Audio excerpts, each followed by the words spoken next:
Muy buenos días a todos y a todas. Muchísimas gracias por su asistencia este sábado, día de la segunda charla de Helicon.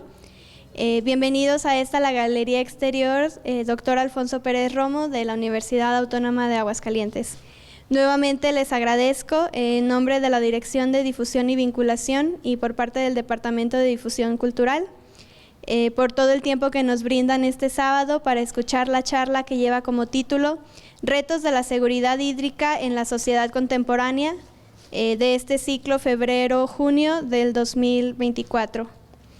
El tema de hoy es un tema muy importante y como es el agua, es de vital importancia, pues es importante ver qué desafíos tenemos nosotros como sociedad para preservar el agua, pero también para usarla y cuidarla.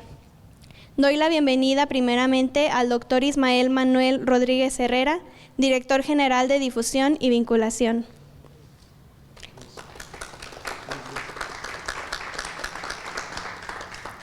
Con mucho gusto recibimos también a la maestra Marta Angélica Rangel Jiménez, jefa del Departamento de Difusión Cultural.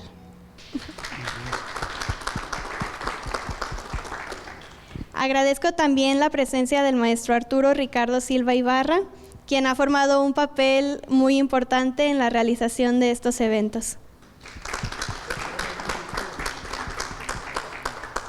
Ahora cedo el uso de la palabra a la maestra Ingrid Pérez Tangasi, quien nos presentará al invitado de esta semana. Gracias, Clara. Bueno, buenos días a todas y a todos. Primero, un agradecimiento por estar aquí con nosotros. Les recordamos un poco la dinámica que tiene Helicon. En caso de que quieran hacer uso de la palabra, hay que levantar la mano y esperar a que les entreguen el micrófono, porque las sesiones son grabadas y si no se usa el micrófono no queda el audio adecuadamente.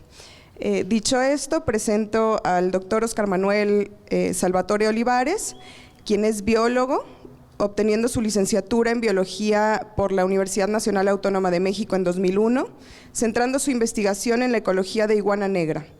Posteriormente, completó una maestría en Ciencias Biológicas con orientación en Restauración Ecológica y un doctorado en Geografía en febrero de 2023. De igual forma, es de destacar que tiene más de 2 décadas de experiencia y ha contribuido a proyectos relevantes como la caracterización de arrecifes coralinos, la ecología de herpetofauna y el desarrollo territorial a partir de la seguridad hídrica. Actualmente, como investigador postdoctoral en el CIDE, lidera proyectos sobre prácticas agrícolas sostenibles, evidenciando su compromiso con la investigación de vanguardia. En el ámbito profesional, ha destacado en la evaluación de impacto ambiental, asesoramiento comunitario y coordinación de proyectos de ordenamiento ecológico y territorial. Su contribución al Journal of Latin American Geography, con un artículo sobre valoración de seguridad hídrica en cuencas rurales, resalta su relevancia en la investigación contemporánea. Salvatore también ha participado activamente como ponente y coordinador en congresos nacionales e internacionales. Bienvenido, doctor. Gracias. Como lo escuchan, ando un poquito ronco, pero con mucho gusto y con mucho corazón les voy a dar esta plática. Sobre todo, primero, gracias. Me siento muy honrado, Ingrid, por invitarme a este espacio. ¿Se escucha bien? Sí. De hecho, no tengo frío, más bien es por tanto café. Como un poco lo describieron, ahorita vamos a platicar un poco de eso. Tengo un poco más de 2 décadas, como se nota en esto. Ya estoy un poquito más traqueteado que eso.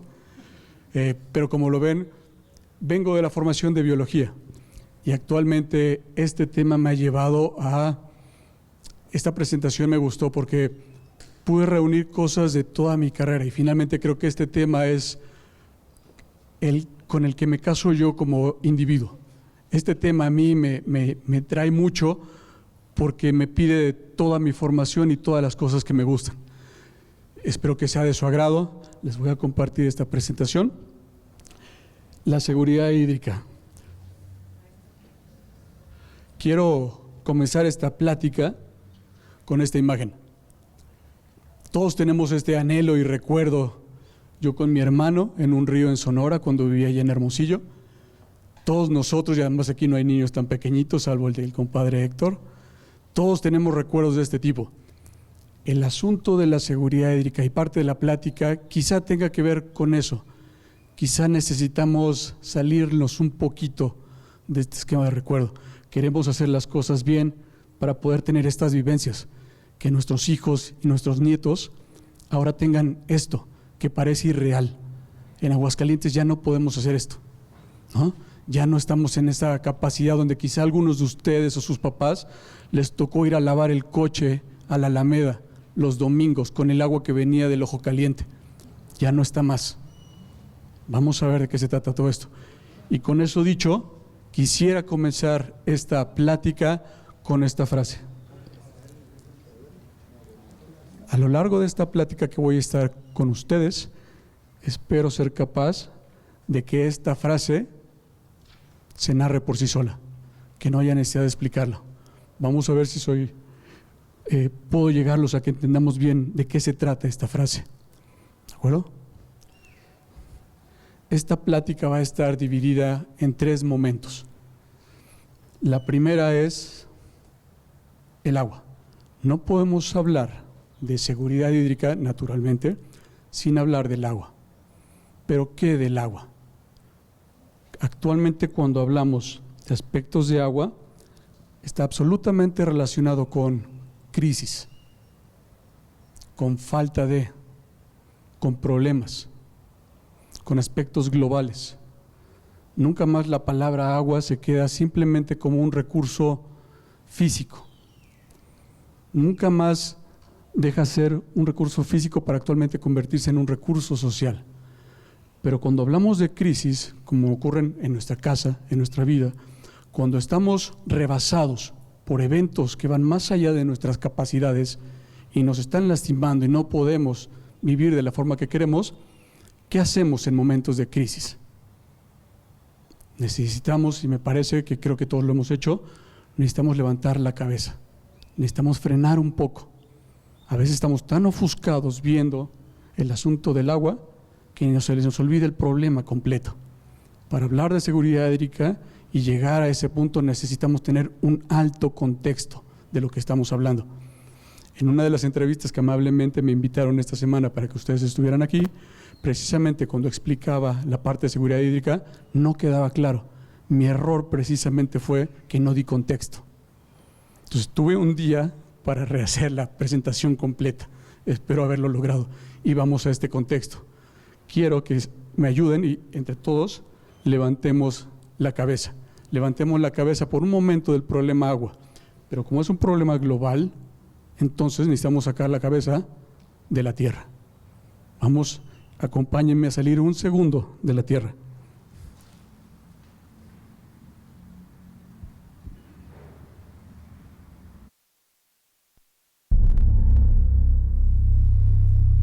Attention all operators on countdown 1. This is the final go, no go for flight 2 of Starship. Again, our T0 is at 7 a.m. Central. Raptor 1. Go. Raptor 2. Go. Stage 1. Go. Stage 2. Go. Copy, go for flight. Clock is rolling. 10, 9, 8, 7, 6, 5, 4, 3, 2, 1. We have liftoff.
pronto porque este video, bueno, primero, siempre que tengo oportunidad, siempre voy a poner algo del espacio. Pero en particular este tema tiene mucho que ver. Esta es la belleza del ser humano. Por un lado, tenemos y acaban de presenciar el despegue de la nave espacial generada por el humano, la mayor obra de tecnología, el transporte que eventualmente en unos años nos va a llevar a Marte y nos va a volver extraplanetarios como especie. La cumbre de la carrera espacial está aquí. El año pasado ha sido el año donde más veces hemos salido al espacio. Nunca antes en la historia habíamos tenido una carrera espacial como esto. ¿Y a qué voy con ello? Por un lado tenemos la magnificencia del conocimiento, de la tecnología aplicada a tope, y la estamos viviendo, y por el otro lado tenemos una crisis brutal. Pero para entender esto es, ya que tenemos estos juguetes y años atrás, y hablando del espacio, y ya que estamos fuera de la Tierra,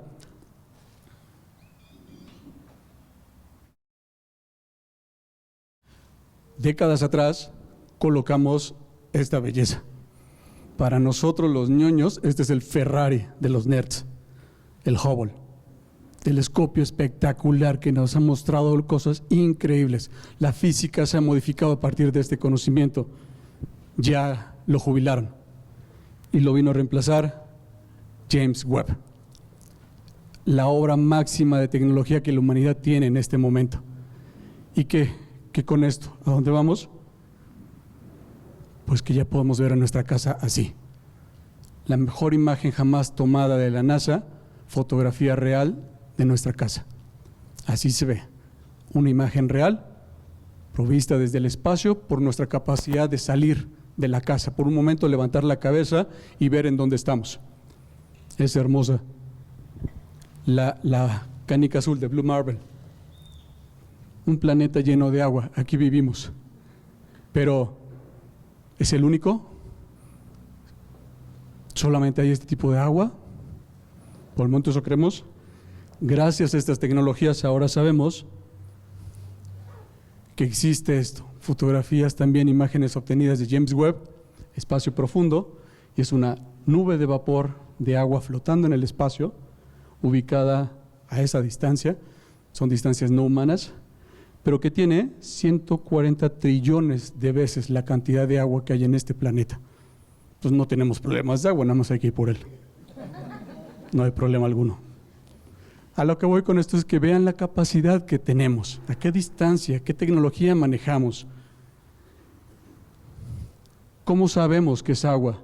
Precisamente el James Webb tiene algunas cosas que le permiten, con aparatos que incluso están en el laboratorio aquí en la universidad, ¿no? Con las longitudes de onda, de luz, detectar qué tipo de sustancias están ahí, y por eso sabemos que es agua. De la misma forma que están aquí en los laboratorios, solo que tenemos este juguete a 1 millón de kilómetros de distancia de la Tierra, sin ninguna interferencia visual en ese sentido. De tal forma que hoy sabemos que en este sistema solar hay mucho más agua de lo que creemos. La Tierra, y en proporción, las dos de arriba son lunas de Júpiter y Titán de Saturno, y vean ustedes, la luna de Géminis tiene 6 veces más agua en comparación con la masa del planeta. Es decir, simplemente ya en este sistema solar, las lunas de nuestros planetas vecinos tienen agua, y agua líquida. Ya lo sabemos, hemos mandado sondas, nuestra tecnología es capaz de eso.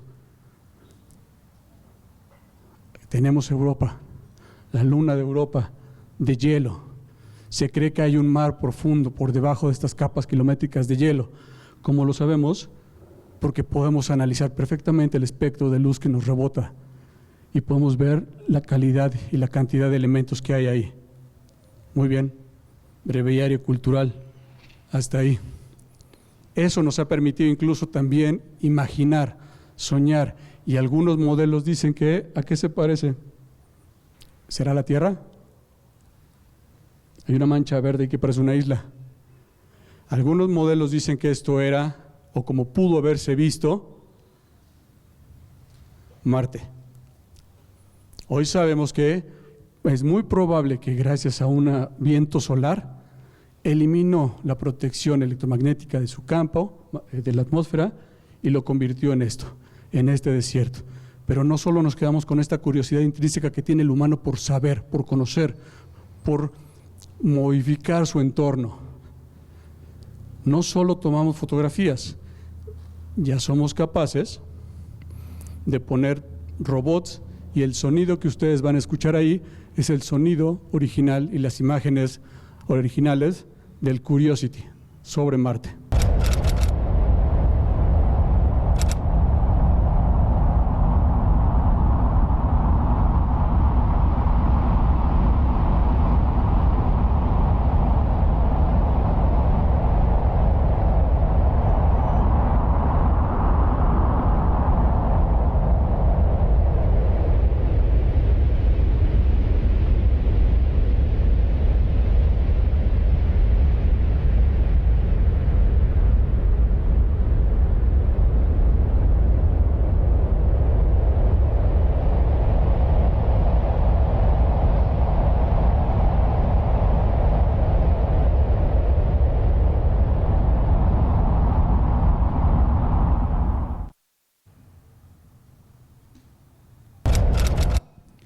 Nada diferente los sonidos y las imágenes al desierto de Atacama. En una de esas podríamos estar aquí en Tepesalao, en una parte de asientos. En realidad, no significa que nosotros vayamos en ese camino. Un poco la idea es que hay eventos que ya no dependen del humano, que son extraplanetarios y cósmicos y que podrían hacernos un Marte en cualquier momento. No dependerán de nosotros.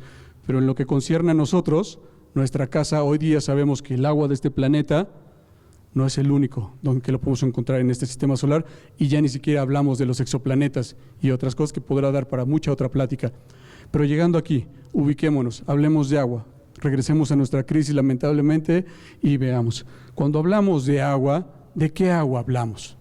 ¿Cuánta agua tenemos? ¿Es un planeta acuoso en el que vivimos? Si quitáramos todo el agua, en realidad este es un planeta rocoso. No es un planeta de agua. El volumen completo, si pudiéramos juntarlo de agua del planeta, sería ahí. Recuerdan ustedes que las zonas más profundas del mar tienen 11 kilómetros. Las fosas marianas enfrente de Japón. Y 11 kilómetros lo combinamos cualquiera de nosotros en un buen día en 3-4 horas. Esa es la profundidad máxima del océano en nuestro planeta. Es decir, es una pequeña cáscara. Entonces, realmente no hay tanta agua en este planeta. Si le elimináramos el agua, lo veríamos así. Un planeta rocoso, donde apenas una pequeña cascarita flota en nuestros continentes. Ese sería un modelo de cómo se vería este planeta sin el agua. Ahora, hablemos entonces de la crisis que estamos viviendo de agua. El círculo gigante, el más grande, es toda el agua completa de la superficie del planeta. La segunda esfera es el agua dulce que tenemos para nosotros. Y la pequeña gotita chiquita es el agua de los ríos y de los lagos. Ese volumen es el que hay en este planeta. Es el agua donde se da la vida. Aquí están. El agua completo de este planeta solo representa eso, el 0,023% de la masa de este planeta. 97% del agua de este planeta es salada. El 2,5% es agua dulce. Y de este porcentaje de 2,5%, el casi 70% está congelada en los glaciares. Un 30% de ese 2,5% está en el subsuelo, en los acuíferos, y finalmente el 0,3% es agua que está escurriendo y superficial.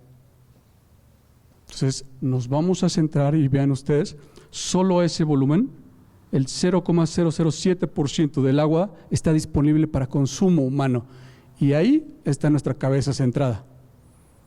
Ahí estamos enfocados. Hablemos ahora de ella, ya que entendemos cómo está el asunto del agua. Segundo momento de esta charla. ¿Por qué si pareciera que tenemos tanta tecnología, tenemos capacidades probadas, es tan complicado? Porque estamos viviendo esto. Es uno de los momentos de mayor complejidad que la humanidad ha enfrentado. Vamos a describirla. La crisis del agua en el mundo. Cuando hablamos de crisis del agua nos referimos a esto. Nos estamos terminando las reservas de agua potable para uso humano. no el agua completa. Otro del asunto de haber visto y tener la posibilidad de ver a todo el planeta completo es que es un sistema cerrado finalmente. No tenemos fugas de agua al espacio o ya no tendríamos agua. Entonces, cuando de pronto tenemos estos comentarios donde el agua se está acabando, nos lo estamos acabando, ¿de cuál agua hablamos? ¿A qué nos referimos? Seamos certeros entonces y pongámosle el punto exactamente de qué nos referimos. Esta proyección que da la OCDE junto con la OMS dice que para el 2025 esta cantidad de 1.8 mil millones de personas vivirán en zonas con escasez absoluta de agua, y ya está pasando. Los 2/3 de la población mundial estarán bajo estrés hídrico. Nosotros en Aguascalientes ya lo estamos desde hace un rato.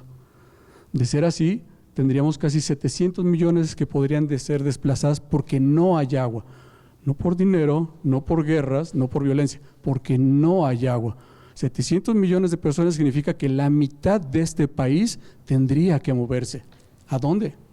¿Dónde hay más agua? ¿En dónde se va a recibir? Y la población no se detiene, seguimos creciendo.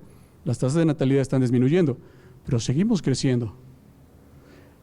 Finalmente lo que podemos decir es que la crisis del agua es esto, parte de los problemas es esto, hay una sobrepoblación, está el cambio climático, que ahorita veremos, y cambio climático como parte del cambio ambiental global. Hay un mal manejo del recurso. Aquí empezamos a entender esta parte del manejo, así como problemas en esto, en la infraestructura y los mantenimientos. Y finalmente esto, ¿no? La escasez del agua ya puede afectar a 4 de 10 personas en el mundo y lo que viene no suena bien. Pero entendamos y desglosemos un poquito más este contexto. Recordemos, en la parte de arriba, el 75% del agua de este planeta es salada, ¿no? 2.5 finalmente, que lo tienen ustedes ahí a la derecha, es agua dulce. De ese 2.5, como lo mencionamos, 70 congelada en los polos, 29 o 30 en subsuelo y el 1% en ríos y eso. Ese 1%, el 54% de ese 1% está apropiada para los humanos. Nosotros lo usamos y se la secuestramos también a la parte ambiental, que ahorita platicaremos de eso. ¿Qué hacemos nosotros las personas con esa agua? Estos tres, el 22% de forma global se utiliza para la industria, 70% se va a la agricultura y un 8% a nivel global va para el uso doméstico. Pero entonces todo parece indicar que el culpable es la agricultura. Se está llevando 7 litros de cada 10. Entonces el problema viene de la agricultura. El asunto también es que nuestra mala gestión, nuestro mal manejo, ya no la falta de agua, hace que las industrias viertan 70% de sus contaminantes directo a cuerpos de agua dulce. Entonces también parte del problema es que estamos vertiendo contaminantes a la propia agua que empleamos. Esto provoca que el 88% de enfermedades en este mundo tengan que ver con agua sucia. Cuando vemos el asunto en la parte doméstica, vemos que el uso se va a 40% de cómo nos bañamos, aquellos que tardan más de 5 minutos, los baños, los inodoros y así las siguientes cosas. El punto central es que de toda el agua completa, el 1% del 8% que se utiliza para uso doméstico, solo el 1% va para beberlo, para cocinar. Y eso representa finalmente esa cifra que ven ustedes hasta abajo. Del global de agua, esa es el agua en donde estamos metidos viendo el problema. Ahí estamos viendo el árbol y no el bosque. Nos enfocamos mucho en ese problema y no es menor, naturalmente. Pero entonces, si la agricultura es el culpable, ¿qué pasa? Tenemos sistemas de producción viejos, obsoletos. Aquí también viene esta parte de creencias que de pronto las personas de campo o zonas rurales son inferiores a las urbanas, absolutamente incorrecto.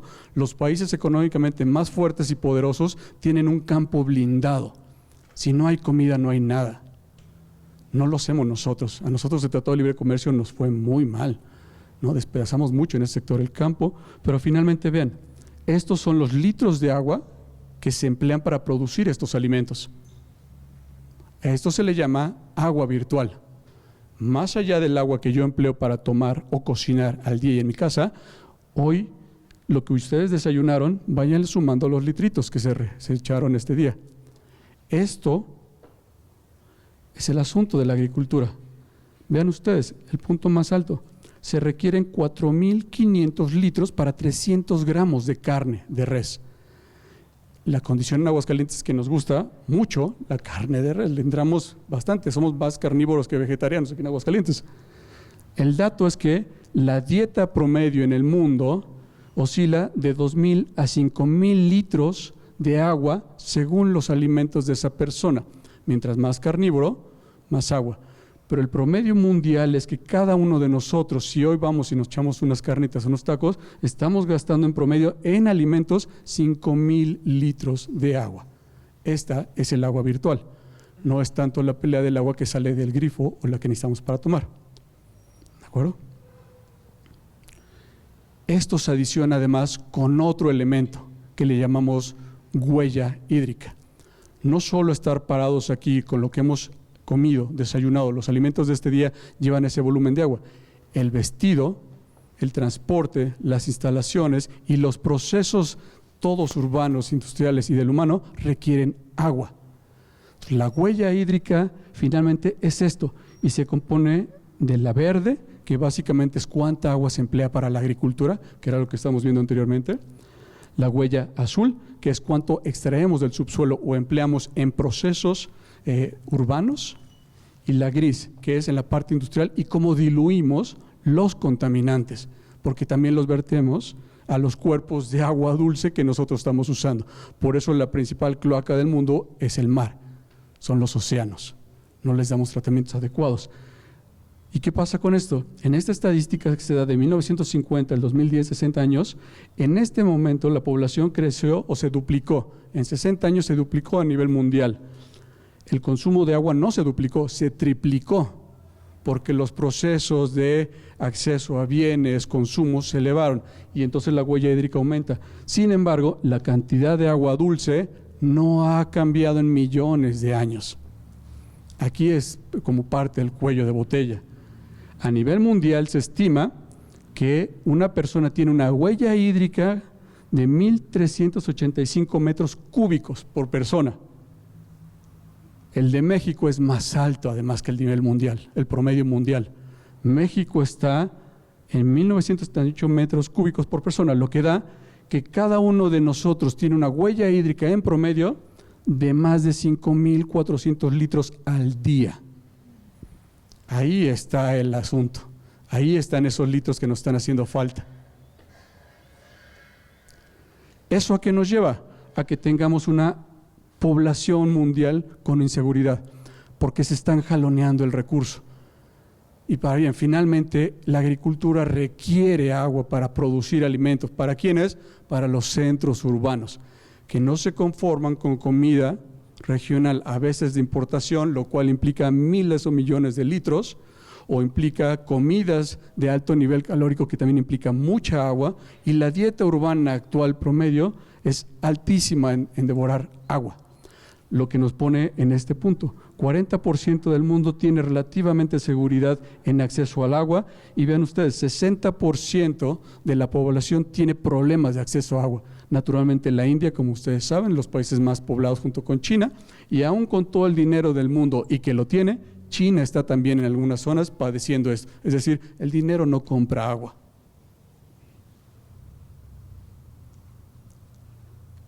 ¿A dónde vamos? El estrés aumenta.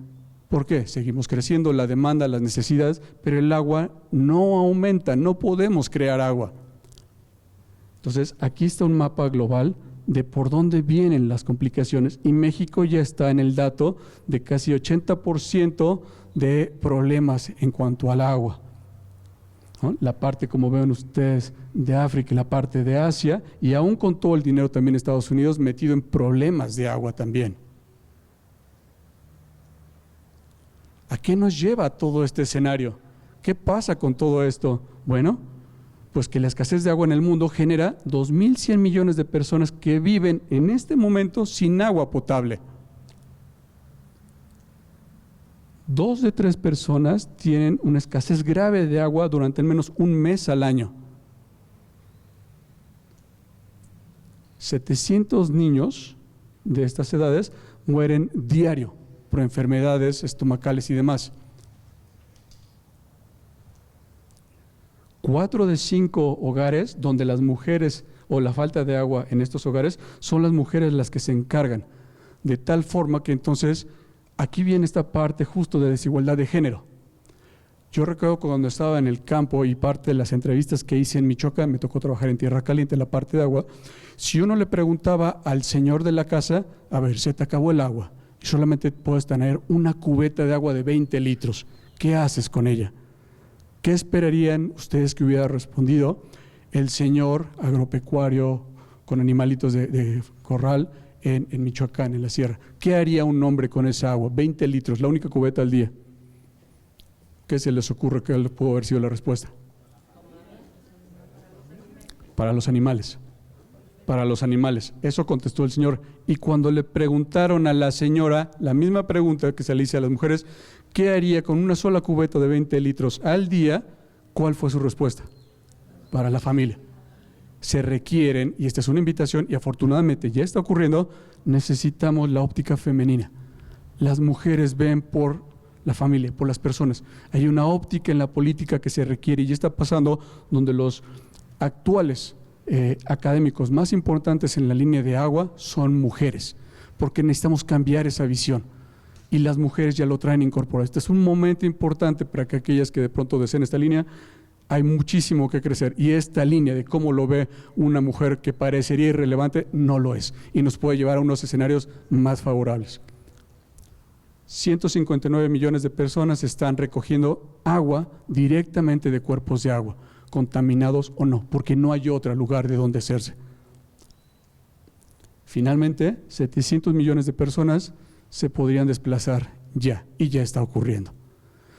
Este es el panorama de la crisis del agua global, al mismo tiempo que tenemos una nave que nos va a llevar a otro planeta. Esa es la dualidad del humano, ¿no?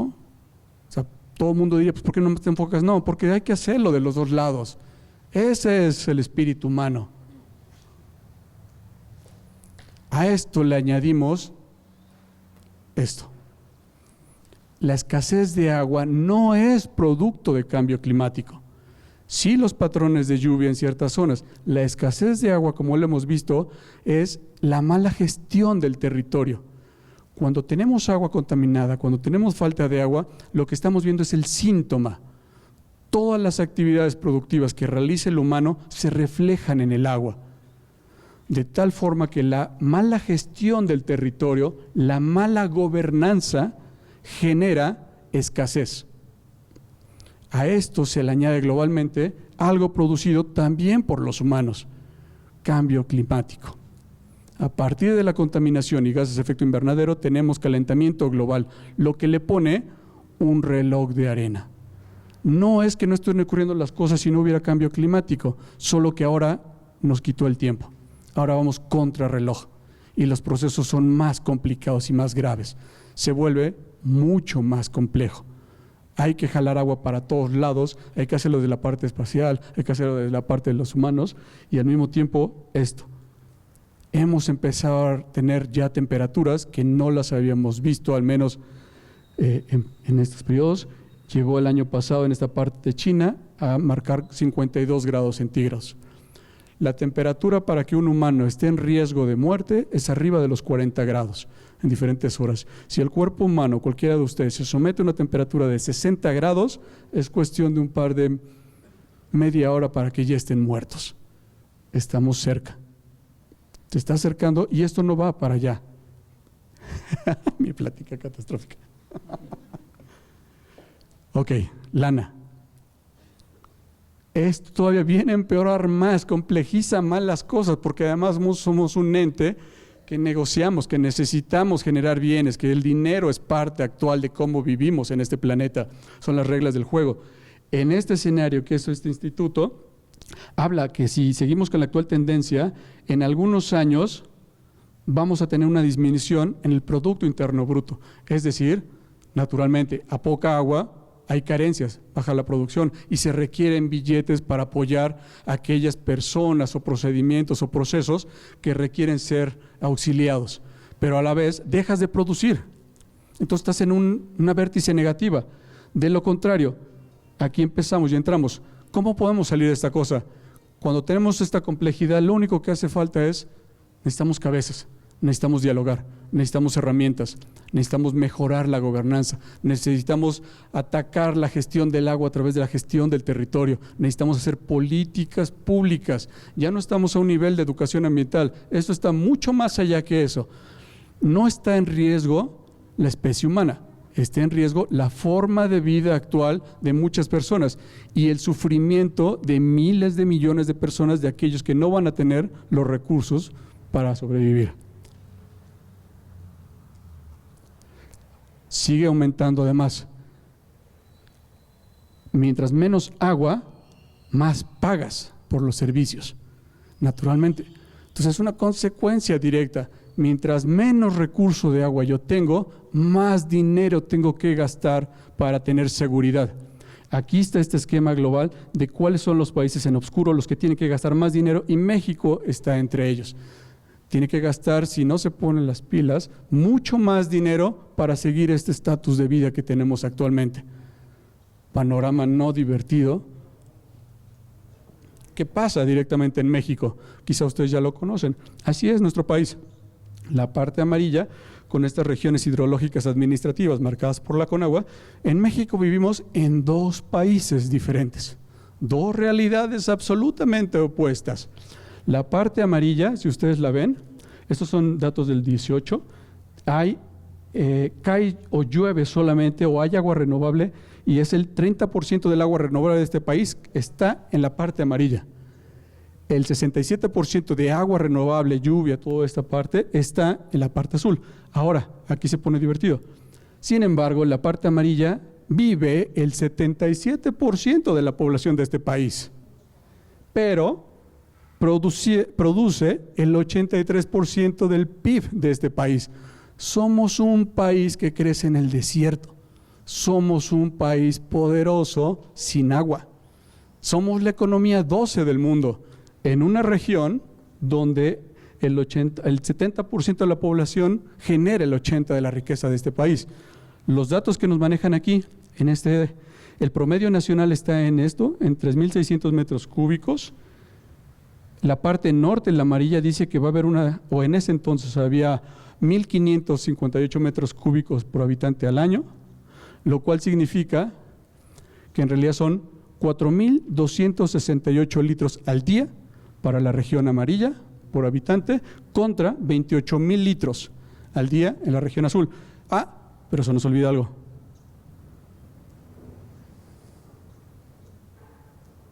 La huella hídrica promedio del mexicano es de 5.400 litros.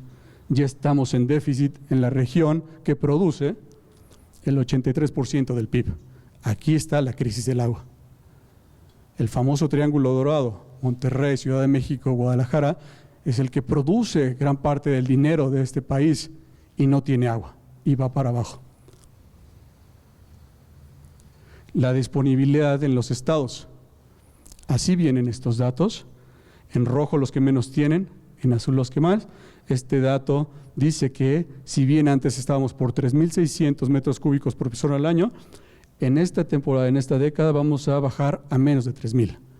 Para el caso de la Ciudad de México contra Chiapas, vean los opuestos. Chiapas tendría con esta disponibilidad y este dato 56.000 litros al día. La Ciudad de México tiene 192 litros por persona al día.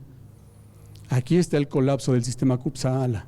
Aquí está el problema que enfrenta Monterrey también al poner popotes en la Huasteca Norte y jalarle agua al norte de Veracruz. Lo hacen porque tienen dinero, porque pueden. Pero ya tenemos a Cutzamala con un hervidero de violencia y de injusticia social a tope. El peor escenario de agua en este país está en el Cutzamala. Cambio climático, calentamiento. El año pasado, vean las temperaturas que alcanzamos y que registramos. Los manchones rojos naturalmente en la zona norte del país, donde se decretan estas sequías. Los datos son al 5 de febrero, recién saliditos. ¿Qué pasa para Aguascalientes? ¿Cómo nos fue? El promedio de Aguascalientes anual histórico es de 526 milímetros al año. El 2023, el año pasado, llovió o solamente precipitó el 67% de ese valor. Afortunadamente no fue el año más seco. El año más seco que registremos en este estado fue en el 2011, con menos de la mitad del promedio histórico, que de por sí no es mucho. Se nos olvida que vivimos en el semidesierto. El año pasado en Zacatecas llovió más que en Aguascalientes. No, algo está pasando. ¿A qué escala lo tenemos que ver? ¿Qué significó para Aguascalientes? Se decretó que Aguascalientes cayó en estas categorías, que el 42% cayó en la categoría D3, que implica pérdidas mayores de cultivos y pastos en riesgos de incendio forestal extremo. Se generaliza la restricción en el uso del agua debido a su escasez. ¿Escuchamos políticas de esto en el Estado? ¿Cuáles restricciones? ¿Hay crisis? Ahí están los datos. Y para complicar el asunto es que en la región donde se ubica Aguascalientes está catalogada como periodos largos, típicamente de más de 6 meses.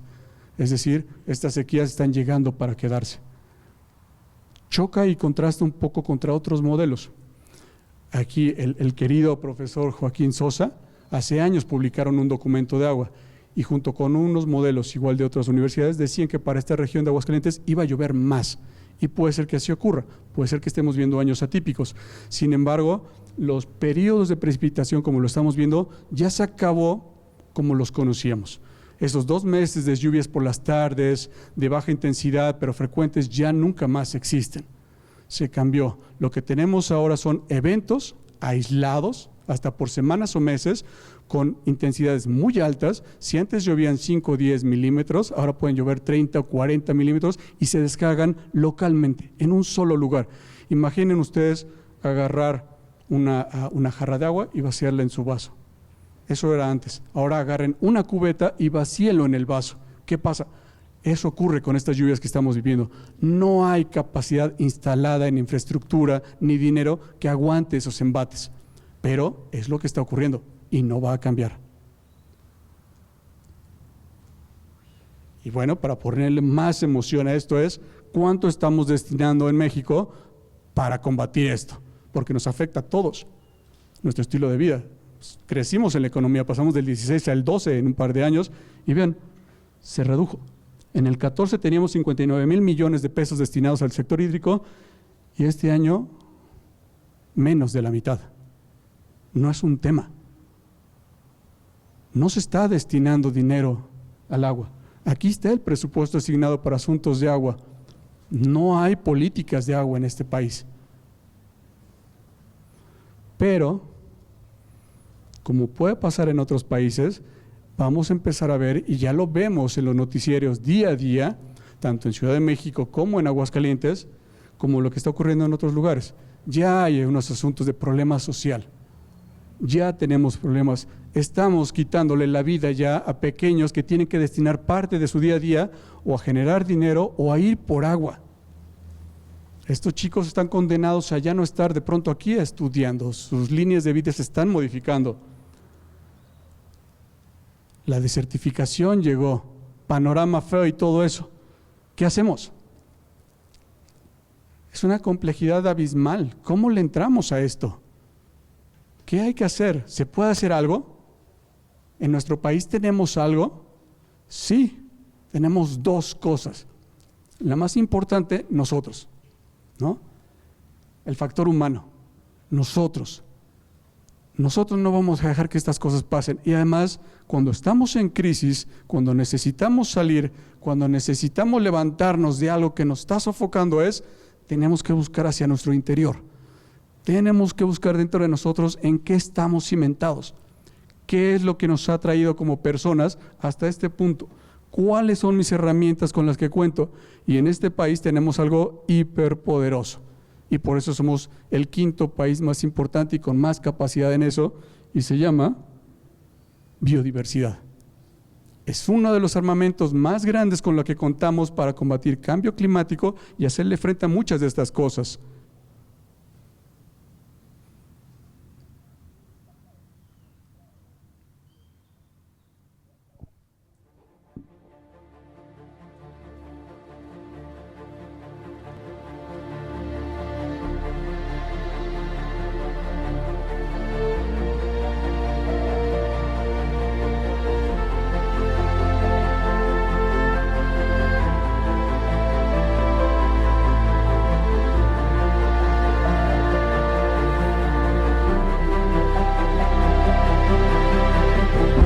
La diversidad biológica o biodiversidad es mucho más que un número de especies. Implica toda la trama de la vida y sus interrelaciones. Los seres vivos, desde los más pequeños a los más grandes y los más longevos, los efímeros, los carismáticos, los más extraños, quizá emblemáticos, todos formamos parte de la diversidad biológica. Incluso cada individuo, con sus características únicas, así como su herencia y legado genético, es parte de la gran diversidad natural universal.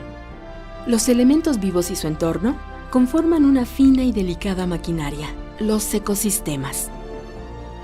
El tiempo también juega un papel vital. La biodiversidad actual es el resultado de millones de años de evolución. Los seres vivos dependemos unos de otros. La vida en nuestro planeta depende del sistema formado por genes, especies y ecosistemas. En una sola palabra, de la biodiversidad.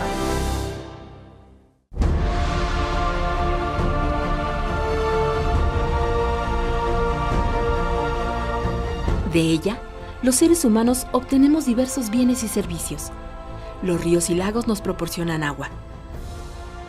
Mares, bosques y selvas generan el oxígeno atmosférico. La biodiversidad también nos provee de alimentos y de medicinas. La humanidad no puede prosperar sin las materias primas provenientes de la naturaleza. Las comunidades urbanas demandan cada día más recursos naturales de zonas lejanas. Los ecosistemas saludables mitigan los impactos negativos del cambio climático. Algunos constituyen una barrera contra desastres naturales. Nos resguardan de inundaciones y huracanes. Hacen posible el bienestar humano. Sin embargo, hoy nuestro mundo atraviesa una crisis ambiental debido a la pérdida de biodiversidad por 5 causas principales: degradación, fragmentación y pérdida de ecosistemas. Sobreexplotación. Contaminación. Cambio climático. Introducción de especies exóticas invasoras. ¿Qué podemos hacer? A grandes rasgos, 3 cosas. 1. Conservar la diversidad biológica. 2. Utilizar los componentes de la biodiversidad sustentablemente. 3. Distribuir de manera justa y equitativa los beneficios que se deriven de la utilización de los recursos genéticos. Vivir en armonía con la naturaleza. Integrando la biodiversidad para el bienestar, mismo que plantea que para asegurar nuestro bienestar en el largo plazo, los sectores productivos, en especial el agrícola, el forestal, el pesquero y el turístico, deben integrar en sus políticas públicas a la conservación y uso sustentable de la biodiversidad. El futuro de la biodiversidad dependerá de las decisiones y acciones de los millones de personas que habitamos el planeta. Un mejor futuro sí es posible. Solo así podremos construir una nueva relación armónica y sustentable entre la humanidad y la naturaleza.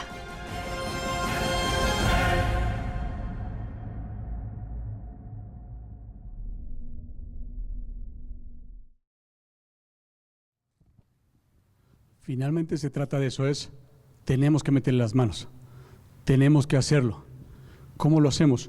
En el sector agua, cuando de pronto hacemos algo en el presente, como en este momento no tenemos agua en las colonias, problema, no llueve, y hacemos acciones pensando solo en el presente, estamos trabajando solo disponibilidad. No se puede trabajar el agua, no se puede atacar una crisis si no se ve hacia el futuro. Por eso la imagen de pronto con mi hermano en el río, espectacular, hermosa, se enmarca, ya no existe, ya no es real, ya no va a estar ahí.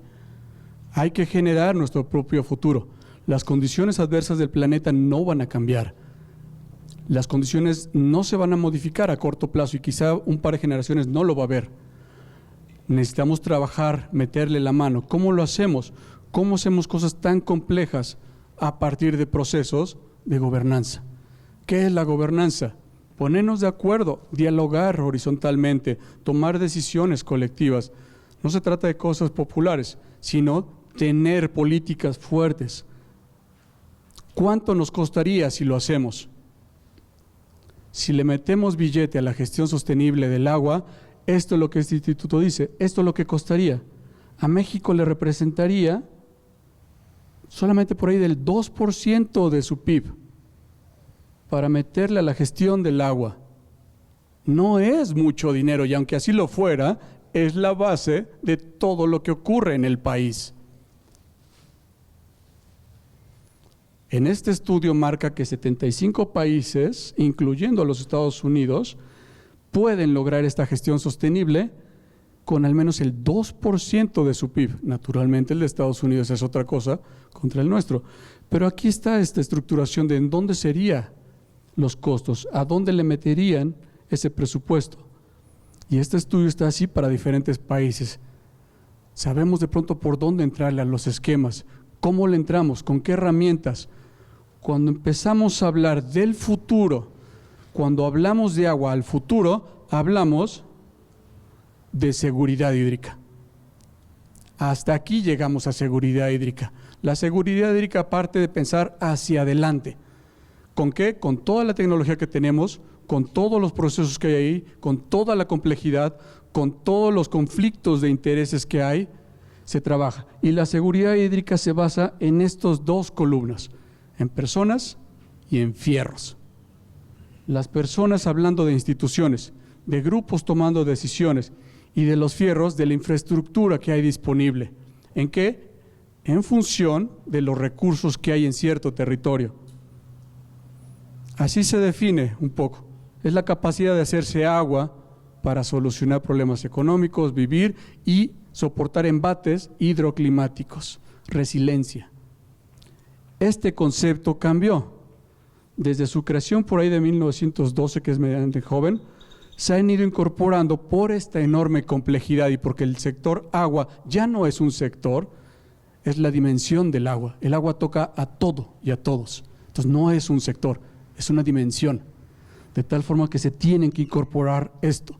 Y entonces pasamos de tener un asunto de entender el agua solo como disponibilidad y riesgos, una visión en el presente, solo de presente y de disponibilidad, a futuro, a través de la gobernanza, a través de gestión de los recursos hídricos, de tal forma que la seguridad hídrica se concibe como una propiedad emergente de sistemas complejos.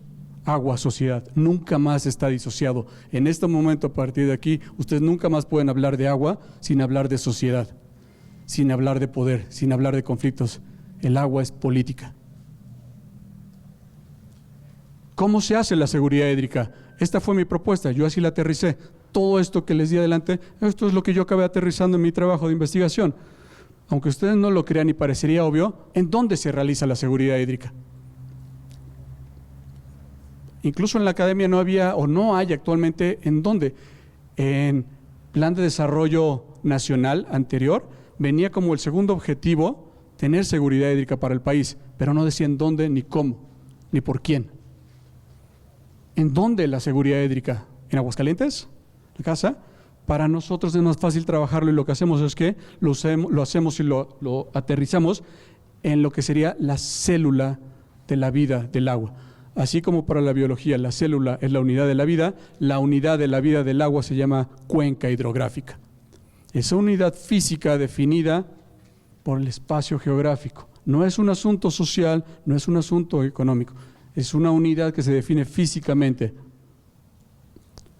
¿Para quién y por quiénes? Lo trabajamos con actores sociales. Y finalmente, ¿cómo? Con algo que se llama gestión de cuencas. Un poco lo que les comentaba. Aquí entonces, desde mis zapatos de biólogo, me encargo de saber cuánto recurso físico hay en un entorno físico, la cuenca. Analizo usos, fuentes, volúmenes, análisis espacial. Me pongo el saco de la parte social y analizamos entonces actores, poder, vínculos, decisiones, territorios. Este es el gran problema del agua, que de pronto ¿quién toma decisiones sobre quién? Porque los territorios se sobrelapan. ¿Quién determina qué sobre qué cosa? Y finalmente, ¿cómo lo hacemos? Afortunadamente hay una herramienta de política pública mundial que se llama gestión de cuencas. Y es un modelo y es un procedimiento que se emplea a nivel mundial para hacer incidencia en las instituciones y hacerlas resilientes para la gestión del agua. Lo tenemos en el país, no lo trabajamos. Está instituido, no lo trabajamos. ¿Cuándo habían escuchado cuencas en Aguascalientes? Vamos tarde, pero estamos ahí y tenemos que meter la mano, tenemos que ver hacia adelante. Levantemos la cabeza del problema. ¿Qué fue mi propuesta y cómo lo hice? Finalmente, así, aterrizar el asunto. Hice una valoración de la seguridad hídrica, cuánta agua hay en estas cuencas, quién la utiliza, de dónde viene, cuándo hay, cuándo no hay, el análisis de la complejidad del territorio, quién toma decisiones, quiénes son, en dónde están, cómo dialogo con ellos y cómo lo llevo hacia adelante, qué herramienta metodológica tengo para el futuro, la prospección. Una herramienta social muy poderosa y fuerte y rigurosa que nos hace dar pies seguros sobre datos duros, científicos, incorporando la parte social para tomar decisiones, para ver hacia adelante, para trabajar en conjunto. Este era el problema a resolver. Entender que la gestión hídrica en México, que existe y está operando, le hacía falta incorporar a la seguridad hídrica, a la gobernanza y la configuración del territorio. Es decir, entender que la seguridad hídrica debe de valorarse en las cuencas. ¿Por qué? Porque cualquier actividad física que vayamos a realizar se debe de hacer a nivel de cuenca. Cuando escuchamos estos proyectos de limpieza y Río San Pedro, son buenos, pero se deben de hacer a nivel de cuenca. Es como limpiar la escalera en la parte de abajo. Toda la basura de arriba va a caer. Si no trabajamos eso, no importa cuánto dinero destinemos a limpiar el río, el nivel de cuenca se encarga de que la basura de la escalera de arriba caiga. Se trabaja a nivel de cuenca y se trabaja íntegramente con aspectos económicos y sociales. Si hacemos cualquier tipo de gestión de cualquier recurso y no incorporamos la configuración del territorio, no va a funcionar. Si no incorporamos al actor social, quién se adueña de los recursos, quién decide en la planeación y el manejo de recursos, no va a funcionar. Y actualmente no se hace. Seguimos peleados incluso en la Academia de Ciencias Duras, Ciencias Blandas. Ya no existe eso. Necesitamos incorporar todo el conocimiento posible para solucionar esto. Las dos cuencas que trabajé, en el Llano y otra en Tierra Caliente, en Michoacán. La parte del Llano, Juan el Grande, esto es un poco la narrativa de lo que ustedes vieron. Físicamente era así, de este tamaño, con esa precipitación, esas temperaturas, esas alturas y declives, con estos habitantes, con tantos municipios que entran en esta configuración, con 16 ejidos y 92 localidades. Esos son todo lo que habita ahí.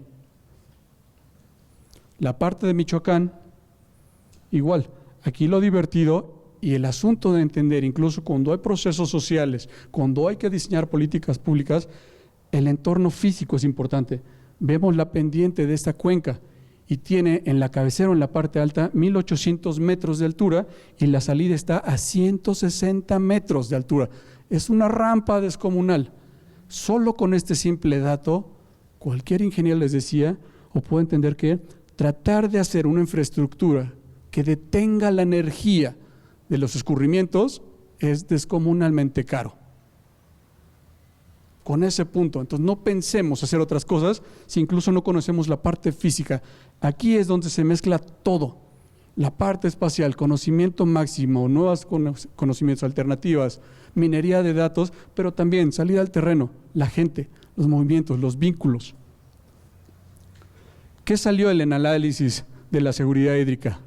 Pues como lo vimos en la lluvia, en esta cuenca, en este municipio del Llano, con cierta frecuencia de un 11%, llueve menos que su promedio normal. El escurrimiento representa solo el 12% de lo que llueve en esa zona y hay una evaporación, es decir, se va al cielo por la temperatura 160%, es decir, 60% más de lo que llueve. Están en déficit continuo porque es una zona semiárida. La contraparte en Michoacán todavía es peor. Por lo general, llueve con un 30% menos que el promedio anual. Y vean, el escurrimiento, si es que hay, solo representa el 4% de lo que es esa lluvia y tiene, como hace tanto calor, una evaporación que representa arriba del 300% de lo que llueve. Es decir, es como un comal, una gota que cae, se evapora. Pero ahí vive, eso es México, ahí producimos, ahí estamos. El agua se usa así en estas zonas. El dato importante es que en esta zona encontré que se daban más de 100 litros por persona al día, incluso llegaron a tener valores de 450 litros por persona al día, que parecería que estuviéramos viviendo en Campeche, con precipitaciones de 2,000 milímetros al año, no de 500.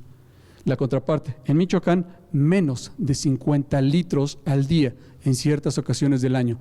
Esos valores son incluso abajo de algunos lugares en África, y están aquí y están en Michoacán. Las cosas que ocurren en las producciones, ¿no? 4% de la vegetación natural que teníamos en el llano ya no existe. O sea, solo nos queda el 4%, todo ha sido convertido para otras actividades. Estos cultivos que ven ustedes en rojo es porque se siembra alfalfa, pero el agua no da, la precipitación no da para esas productividades. Y finalmente allá tenemos lo que conocemos en Aguascalientes, toneladas de bordos por todos lados, que junto a todo esto nos dice cuáles son los puntos rojos. Cuando lo sacamos con el otro valor, finalmente resumimos que tenemos un nivel subóptimo de seguridad hídrica en esta cuenca, en Aguascalientes, en el llano, un nivel muy bajo de seguridad hídrica en Michoacán, y en cuanto a complejidad territorial, esta cantidad de actores. ¿Cuántos había? Con mucho gusto en otro momento vemos esa complejidad, pero a lo que vamos con esto, y quizá lo importante de esta complejidad es que generamos un índice espacial territorial y podemos ahora gráficamente ver en dónde se dan los mayores conflictos, en dónde está el cruce de territorios. Y los territorios son espacios apropiados por personas que tienen decisión sobre los recursos que ahí existen, sean o no habitantes de esa cuenca. Naturalmente en estos territorios está la Conagua, están zonas de veda, están reservas federales que están tomando decisiones sobre los recursos de personas que viven ahí. El caso extremo es que tenemos comunidades en esta cuenca en Michoacán donde el agua llega a la presa Infiernillo y de la presa Infiernillo se genera el 40% de gran electricidad del sur del país. Y las personas cuenca arriba no tienen agua, viven con menos de 50 litros al día. Injusticia social a tope, patrocinada por nosotros mismos. ¿Con qué? ¿A qué vamos con esto? Todo este conocimiento nos permite justo meterle la mano, ver en qué momento. Mientras yo más entienda la complejidad territorial y espacial y los procesos, puedo meterme en la incidencia de políticas públicas, puedo entender dónde están las complejidades. Esto es seguridad en acción, y lo que es seguridad hídrica es que tiene que ser valorada a nivel de cuenca, tiene que entenderse la complejidad que ocurre y tiene que verse a futuro. Pero no todo es tan malo.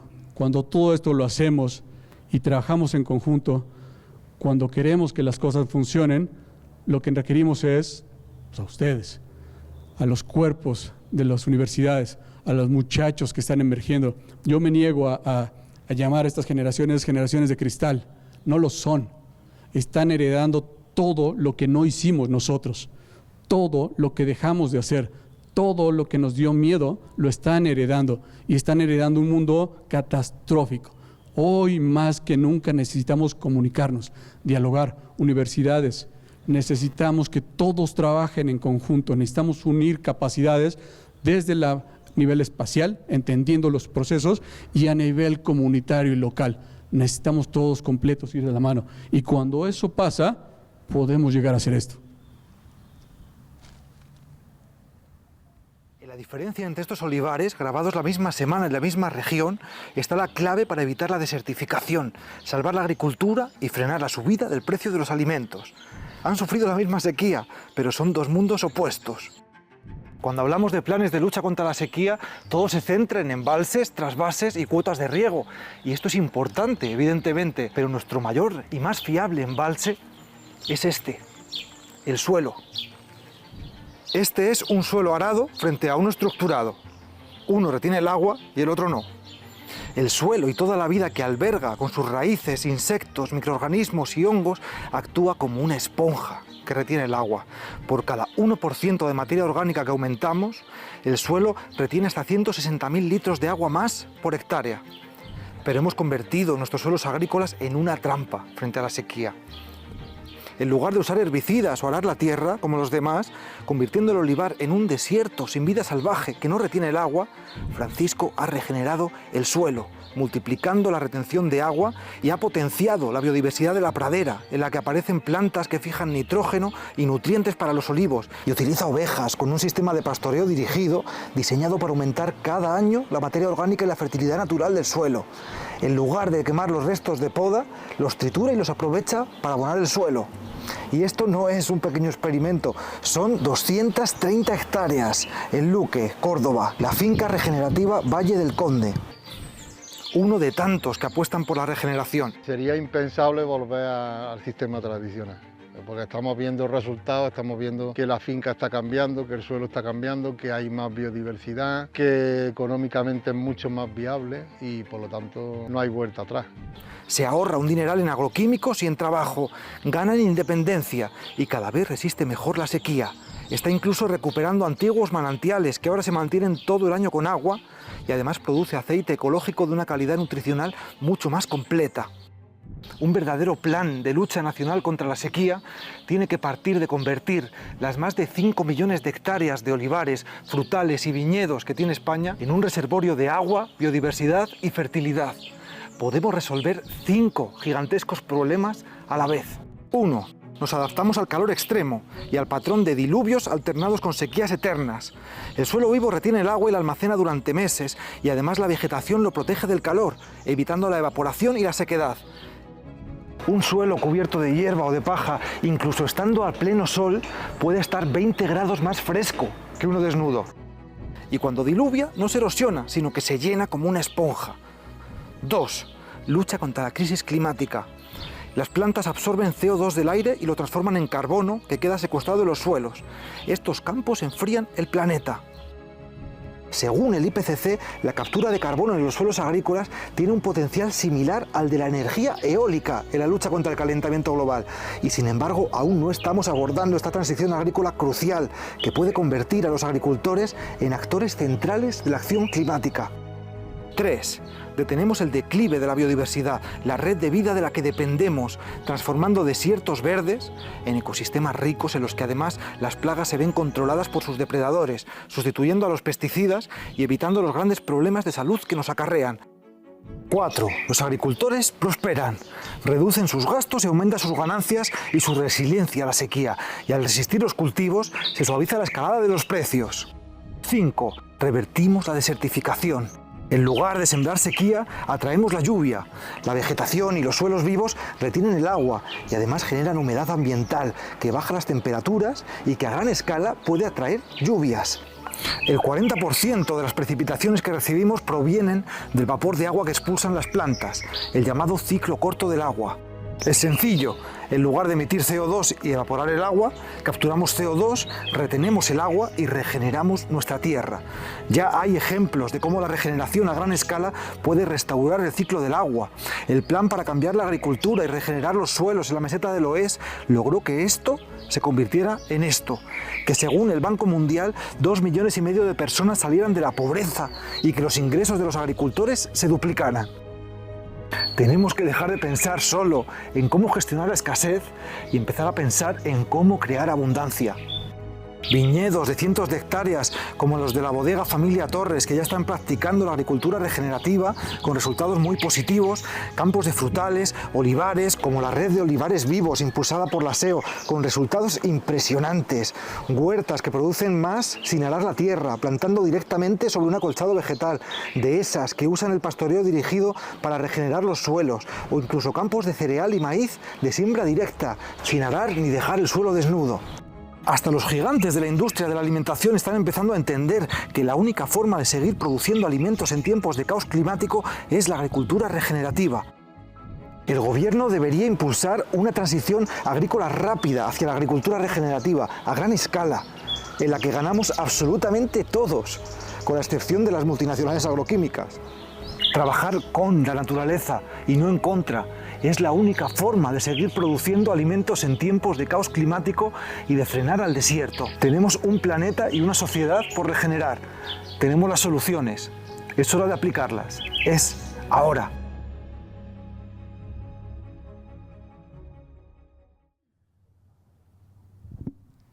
Y finalmente, por eso y con esto cierro, no hay otra cosa que desee más para ustedes y para mí que el futuro nos alcance hoy. Pensemos en futuro, cambiemos las cosas, pidámosle a nuestros muchachos que trabajen fuerte, sigan en la escuela, prepárense más, las cosas vienen complicadas y no van a cambiar. No esperen que el agua cueste menos, no va a pasar. Cambiemos esa forma, veámoslo de otra manera. Muchas gracias por estar aquí.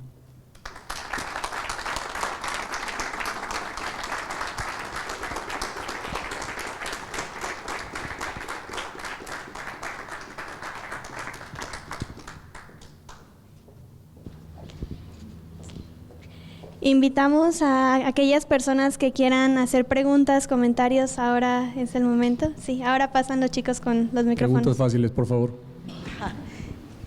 Bueno, sí, ¿verdad? ¿Sí se escucha? Sí. Bueno. Doctor, qué gustazo. Gracias. Somos Pumas, somos de la UNAM y somos de la misma facultad, fíjese. Nada más que yo soy actuaria. Entonces, la Facultad de Ciencias. Muy bien. Entonces, después de eso, fíjese que le quiero comentar una cosa que pasó en el rancho de uno de mis cuñados. Tiene así como un laguito y se le llenó de cosas verdes. Pues no sé cómo se llaman las plantas. ¿Algas? Bueno. Entonces, pues llevó gente que le iba a limpiar y que le iba a poner sabe qué y sabe cuánto. Y nada, ahí seguía eso verde. Platicando con otro compañero también ranchero, le dijo, no hombre, lleva patos. Llevó los patos y le acabaron con eso verde. Y le limpiaron el especie de laguito que tenía allí.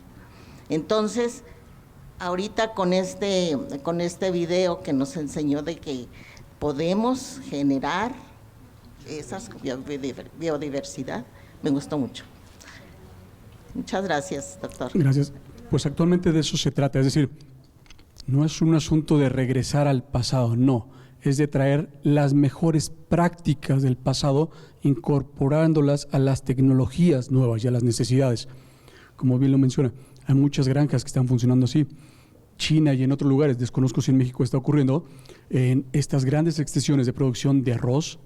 Imaginen las láminas enormes de agua para producir arroz, y lo que están incorporando también son peces ahora, de tal forma que los peces y las heces de los peces funcionan también de abono para el propio arroz, y al mismo tiempo los agricultores tienen también producción de estos animales. Es decir, regresar hacia nuestro aspecto más natural nos beneficia por completo.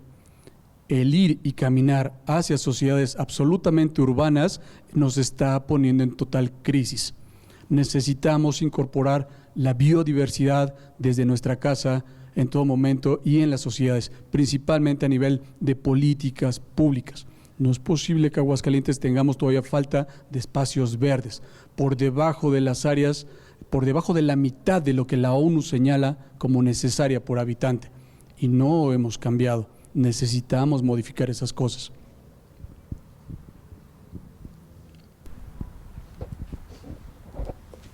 Hola, doctor, buenos días. Muy ilustrativa su plática. Yo tengo varios comentarios. Es un tema que me interesa a mí mucho como docente y por lo que yo participo en un proyecto de investigación en donde realizamos defensa socioambiental, particularmente de zonas de bosques de aquí de Aguascalientes, el bosque La Pona y el bosque de Cobos principalmente. Y una de las cosas que nosotros hacemos valer en esa defensa es la importancia, por ejemplo, del mezquite para la solidificación del agua. En esa, bueno, no lo dije, pero la defensa es jurídica, porque hay decisiones gubernamentales que van totalmente en contra de todo esto que usted explica. Mientras usted explicaba esto, creo que todos lo comprendíamos, ¿no? Y pensaba, ¿no?, cómo al final desde nuestras diferentes ciencias de estudio lo podemos comprender, pero ¿qué hacer cuando el tema es la voluntad política? Y que la voluntad política pues tiene todo el peso de la ley, ¿no? Y entonces, cuando hacemos este tipo de actividades de defensa, yo constantemente pienso, bueno, ¿y si no se gana, qué va a pasar? ¿No? O sea, si no se gana defender bosques, como usted lo menciona, de las áreas verdes que son muy importantes, que son importantes para el tema del agua, que no hay un cambio político, al menos aquí en el Estado, en la toma de decisiones. A mí al menos me resulta muy abrumador. ¿Qué vamos a hacer, no? No quisiera pues que me preguntara completamente qué vamos a hacer, porque sé que es muy complejo, pero pues sí quería un poco más su opinión perfilada a eso. Bueno, finalmente, el problema es tan complejo que no esperemos una solución simple. Para empezar, no hay una solución ni obvia, ni simple, ni rápida, y alguien no la tiene todavía. Creo que parte justo de la complejidad de las crisis es que necesitamos dialogar, hacer grupos. Si en este momento, por que así fuera, la autoridad decide ciertas cuestiones, que finalmente empecemos de que no lo está haciendo en un asunto de malintencionado, ¿no? Entonces, ¿qué hacemos nosotros como sociedad? Organicémonos, trabajemos en equipo, hay capacidades, grupos de trabajo aquí en la universidad, constituyamos grupos de trabajo en conjunto, postulemos cosas, no salgamos a la calle con una pancarta de tener una calle, eso no sirve de nada. Sentémonos a diseñar estrategias, pongámoslo sobre la mesa, socialicémosla, presionemos desde la parte social, hagamos tejido social, levantemos la voz, movámonos, ¿no? Y en cuanto a esta parte de la UNAM, durante un mes estuve en la UA, después ya me salí, me fui a Ciudad de México a estudiar la carrera, estuve aquí en biología un mes, entonces no acabé siendo gallo, soy como medio huevo nada más de aquí de la UA, por un mes que estuve aquí, pero tengo muchos amigos en la UA, el Joaquín Sosa es uno de los tutores que tuve en doctorado y con muchos compañeros también de aquí. Pero bueno, finalmente es eso, necesitamos capacidades, reunir capacidades.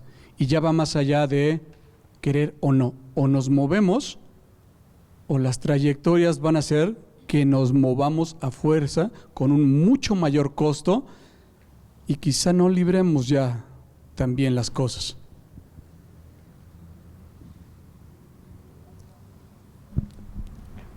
Gracias. Buenas tardes, muy amables. Yo quiero comentar que me siento muy orgulloso de la gestión del aprovechamiento del agua que se hace aquí en la Universidad Autónoma de Aguascalientes. Un oasis dentro de muchos kilómetros. Se critica mucho en ocasiones, es que mantienen un riego tremendo, áreas verdes.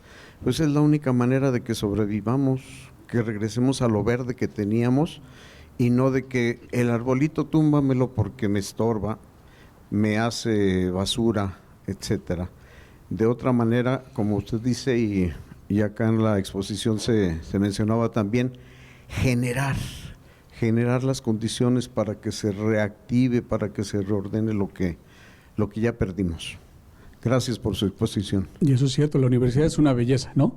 Es un gusto estar en la universidad, es muy bonita, tiene muchas áreas grandes, toda la infraestructura que está creciendo, la propia comunidad, los eventos, es una zona magnífica que no la debemos de perder. Y me incluyo porque también me gusta mucho convivir aquí con ustedes y me gusta y soy parte de ella. Eventualmente, ojalá tenga oportunidad de dar clase aquí con sus alumnos. Algo que sí podríamos modificar y que creo que nos convendría es que si bien podemos tener áreas extensas de pasto con agua tratada y nada más, quizá también podríamos cambiar un poco el mensaje. El municipio de Saltillo, la ciudad de Saltillo, perdón, también tiene vegetación en sus camellones de vegetación nativa, es decir, nunca la riega y siempre hay alguna planta floreando. ¿Por qué no lo hacemos nosotros? ¿Por qué tenemos que tener palmeras? ¿Por qué no tenemos plantas que se mantengan solas? El trabajo que tiene la Secretaría de Medio Ambiente con el Colegio de Biólogos y muchos amigos aquí, hay mucho trabajo atrás, hay manuales de plantas nativas. Teníamos hasta hace poco una capacidad instalada en el estado de producción de 5 millones de plantas de la especie que quisiéramos. Trabajémosla, echémosla a andar. ¿Cuánto cuesta? Lo que cueste. Finalmente revertir procesos de degradación que van a ser mucho más caros para todos. acá. Hola, ¿qué tal, doctor? Mucho gusto. Muy buena su plática. Mientras estaba usted dándonos la ponencia, yo estaba pues haciendo, quedándome con algunas preguntas y también espero algunas aportaciones. En cuanto a lo que menciona usted sobre mantener la vegetación nativa, creo que es sumamente importante. Hace poco estuve en una conferencia por parte, no me acuerdo si era del Instituto Municipal del Medio Ambiente, pero esos son los que están en el Parque Rodolfo Landeros, y nos platicaban sobre el hecho de mantener la vegetación nativa, de imaginar cómo se ve el Cerro del Muerto y tratar de tener esa vegetación en reforestando nuestras áreas. Igual, las áreas que ya tenemos con algún tipo de plantas o algo así, pues igual no quitarlas, ¿verdad? Pero las próximas áreas que hagamos, pues pensar en ese tipo de vegetación. Justamente cuando antier vine a la universidad por otro motivo, porque yo soy docente de secundaria. Entonces vine aquí a la biblioteca de la UA y estaba viendo que de la parte del estacionamiento ya tienen mucha área con cactus y ese tipo de especies que son más del tipo del estado de Aguascalientes. Dije, ay, qué padre que ya están haciendo también esa integración. Y justo es lo que nosotros tenemos que realizar, eso que usted mencionaba acerca de que no se ocupe tanta agua, porque ciertamente estamos en un estado semidesértico en el que necesitamos cuidar lo más posible el agua, y el hecho de que, por ejemplo, el mezquite que mencionaba, creo que usted o no sé si alguna otra persona, que nos platicaba aquella persona en la que participé en otra conferencia de oyente, nos decía que el mezquite es una planta muy... por decirlo benigna, porque ella es capaz de retener mucha agua. Ella busca hasta que encuentra la raíz, por eso se tarda mucho en crecer. Se tarda hasta que encuentra una fuente de agua y cuando la encuentra crece así, lo que no hizo en tal vez 2 años ya lo hace en un ratito, por decirlo así. Entonces decía que además mantenía la sombra y también mantenía la vegetación alrededor, mantenía vegetación que podía salir alrededor. Entonces mencionaba eso. Otra cosa a la que nos mencionaron aquella vez y que también creo es importante aportar, es el uso de las R's. En este caso, lo más importante no es el reciclaje, aunque pudiera parecerlo, sino más bien el repensar. Necesitamos esta cosa que, por ejemplo, ahorita que viene mucho el comercio desde China, la huella de carbono. Y el hecho de... sin rechazar lo que no necesitamos, porque estamos en un mundo muy consumista, y usted mismo nos habló de toda la huella hídrica que involucra todo lo que compramos y lo que comemos. Creo que eso es relevante. Y como preguntas, no sé si usted se ha acercado a gobierno del estado o a este instituto, porque creo que podrían trabajar sumamente bien de la mano, porque cada uno tiene su parte muy especial y siento que se fortalecería lo que hacen cada uno, cada parte. Me queda muy claro que, por ejemplo, en Aguascalientes vivimos una etapa muy difícil en cuanto a la escasez de agua. Estamos acercándonos a lo que se llama el día cero. Según tenía entendido, era 2030, donde íbamos a tener una escasez severa de agua. En cuanto a eso, como nosotros mayormente extraemos el agua de los mantos acuíferos, a diferencia de otros estados como por ejemplo Monterrey, que Monterrey él tuvo una escasez severa de agua, pero ellos no han extraído todavía de los acuíferos, ellos tienen todavía esa posibilidad, ellos estaban basándose sobre todo en las aguas superficiales y nosotros no tenemos aguas superficiales que nos puedan hacer que nos salvemos, por decirlo así. Entonces tenemos que cuidar mucho más el agua. Entonces tenemos un gran reto que hacer todos, y sí, Es muy difícil desacostumbrarnos al ritmo de vida que hemos tenido, a la forma de usanza de agua que hemos tenido, pero creo que sí es importante por todo lo que hemos aprendido últimamente, de la importancia de que, o sea, que nos caiga el 20. Y últimamente me ha dado mucho gusto ver, por ejemplo, que hay espectaculares que indican de que cuida el agua y todo este tipo de cosas. Sin embargo, creo que si la población supiera un poco más cómo está la situación actual, tendría más conciencia de hacer uso del recurso.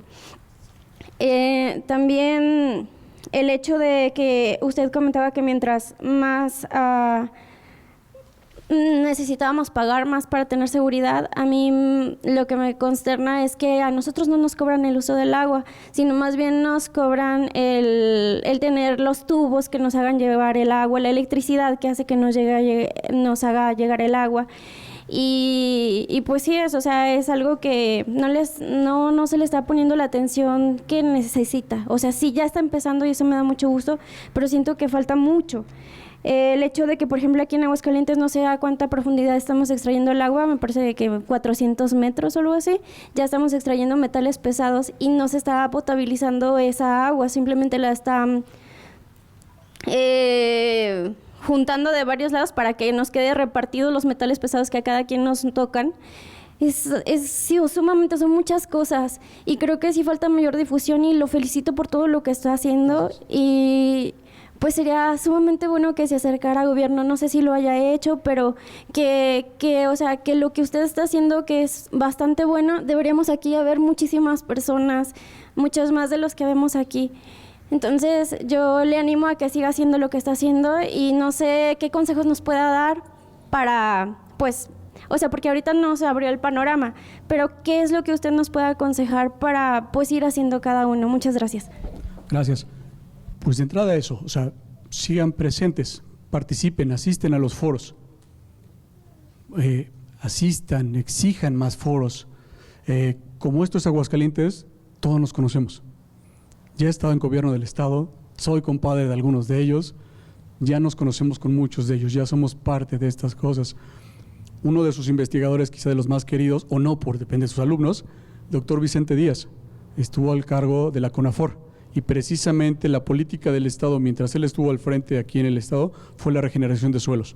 Cambió absolutamente la política que venía haciendo CONAFOR de solamente hacer algunas otras cosas de reforestación y poner arbolitos por ponerlos, a trabajar el suelo. Funcionó también que desde la oficina central en Guadalajara querían instituir esa política. Cambiaron procesos políticos y se acabó. Pero finalmente capacidades en Aguascalientes hay y muchas. Gente con mucho conocimiento y pasión por las cosas las hay igual que en todo México. Solo conectémonos, juntémonos. Me dio también mucho gusto que hace poco celebró el Colegio de Biólogos y no pude estar con ellos una comida.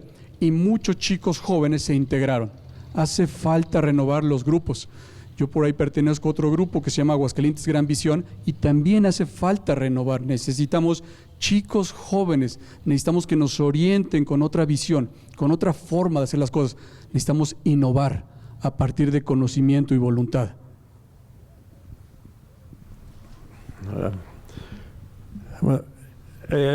Yo tengo primero algunas aclaraciones que hacer. Se habló de que no existe, que no se conoce los consejos de Cuenca. Trabajaron y trabajamos muchos años en ellos. Se trabajaba muy bien, pero vienen los cambios políticos. Y entonces es cuando, por ejemplo, ahorita tenemos un secretario que es un doctor con varias especialidades en agricultura. Pero, ¿qué se ha hecho en el gobierno para la agricultura, la ganadería? Nada, no hay nada, no hay apoyos, no hay nada. Aquí en Aguascalientes, bueno, nada más como aclaración de por qué hablo yo de esto. Yo soy un simple y humilde médico veterinario, con 55 años de ejercicio profesional, 50 de ellos en el estado de Aguascalientes. Me mandaron aquí y yo me apropié del estado, en donde el trabajo ha sido con el campo, para el campo, sin ver ni colores partidistas, ni religión, incluso ni sexo, todo parejo lo hicimos, con una gran ventaja que me tocó una época en que se podía trabajar y dialogar con gobierno. Aquí tenemos un ejemplo, se habla del bosque de Cobos y aquí cerquita, no, la Sierra Fría es un ejemplo nacional de cómo se repobló tanto en animales como en vegetales. Es algo especial, no existe en otro lado. Cómo se logró hacer varias cosas. Es el único lugar en el país en que se ha controlado el descortezador del pino. No se puede erradicar porque es un habitante del bosque. Allí debe de estar, pero se controló. Y con respecto al agua, pues se ha trabajado mucho y se ha invertido mucho. Aquí hay presas que las entubamos. Y digo las entubamos porque el gobierno del estado ponía 50% y 50% con agua, con muy buenos técnicos y buenos directivos en México, nos apoyaban en todo. Hay 3 presas en Calvillo entubadas, aquí la primera fue Chichimeco, una cosa chiquita, y al siguiente gobierno le dejamos todo el estudio de la entubamiento de la presa Calles, que luego le hicieron muchas modificaciones que no venían al caso. Con el tirante de caída es para regar con presión. Y ya en el valle, en el agua sucia de Rincón de Romos, con eso se riega una gran cantidad ahí, sin necesidad de rebombeos.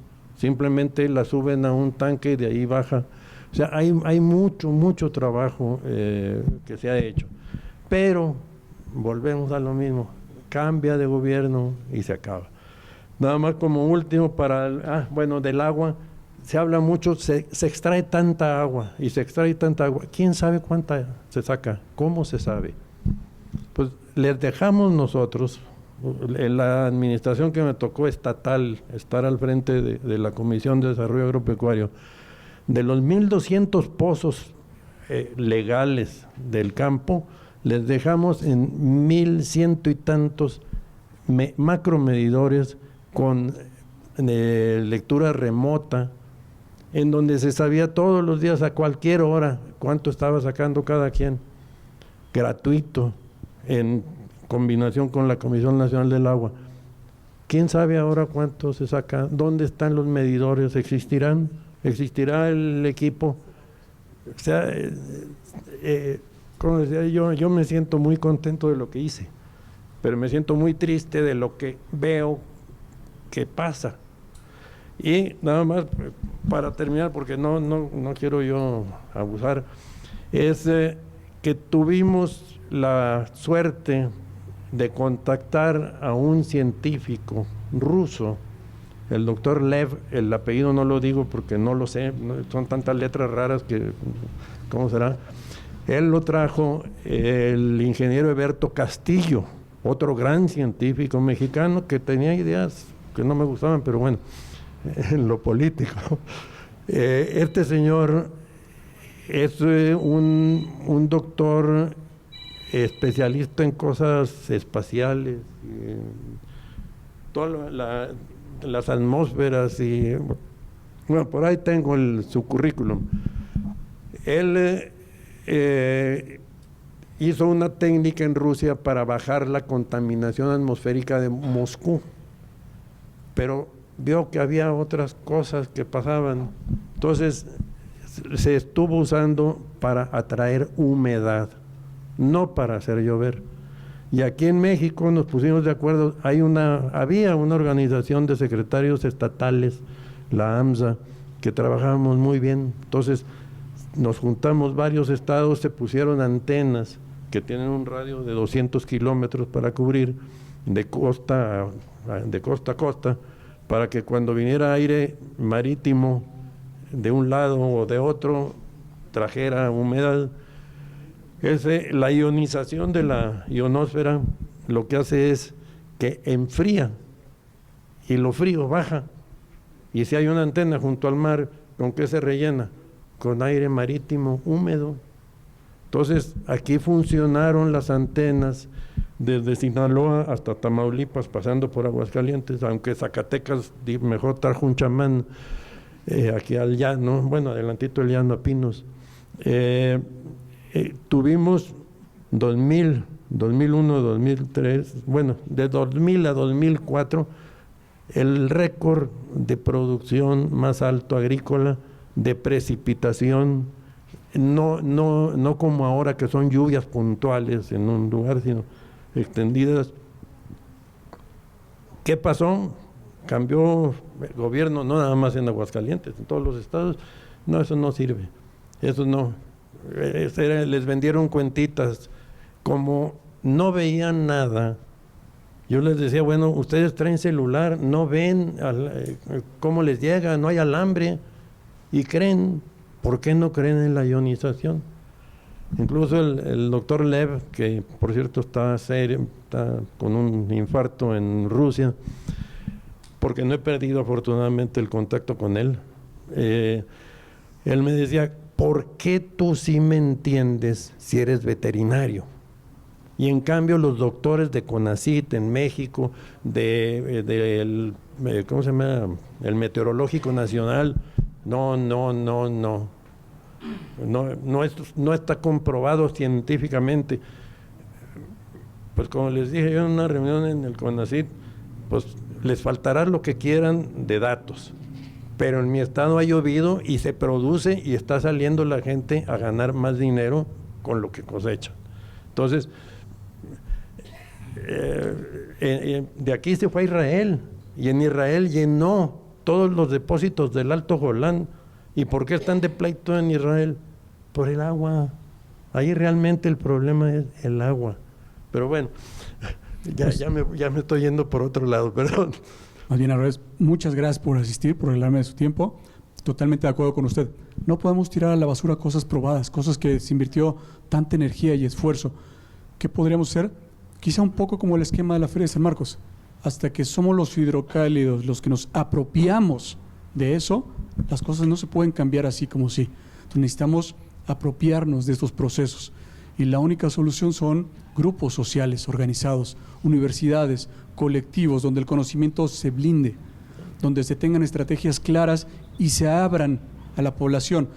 Pero no un poco como ocurre, que a veces se discuten temas, es decir, si tenemos que tener un diálogo de pares, necesita haber conocimiento mutuo.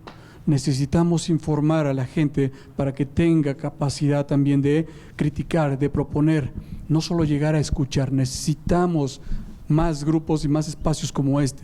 Necesitamos democratizar la información. Y una cosa muy importante nada más, que se conozca el campo, porque a la agricultura y a la ganadería se les sataniza. Pero si no se usa el agua ahí, ¿qué comemos? Gracias. Porque el hombre a todo se acostumbra, menos a no comer. Gracias.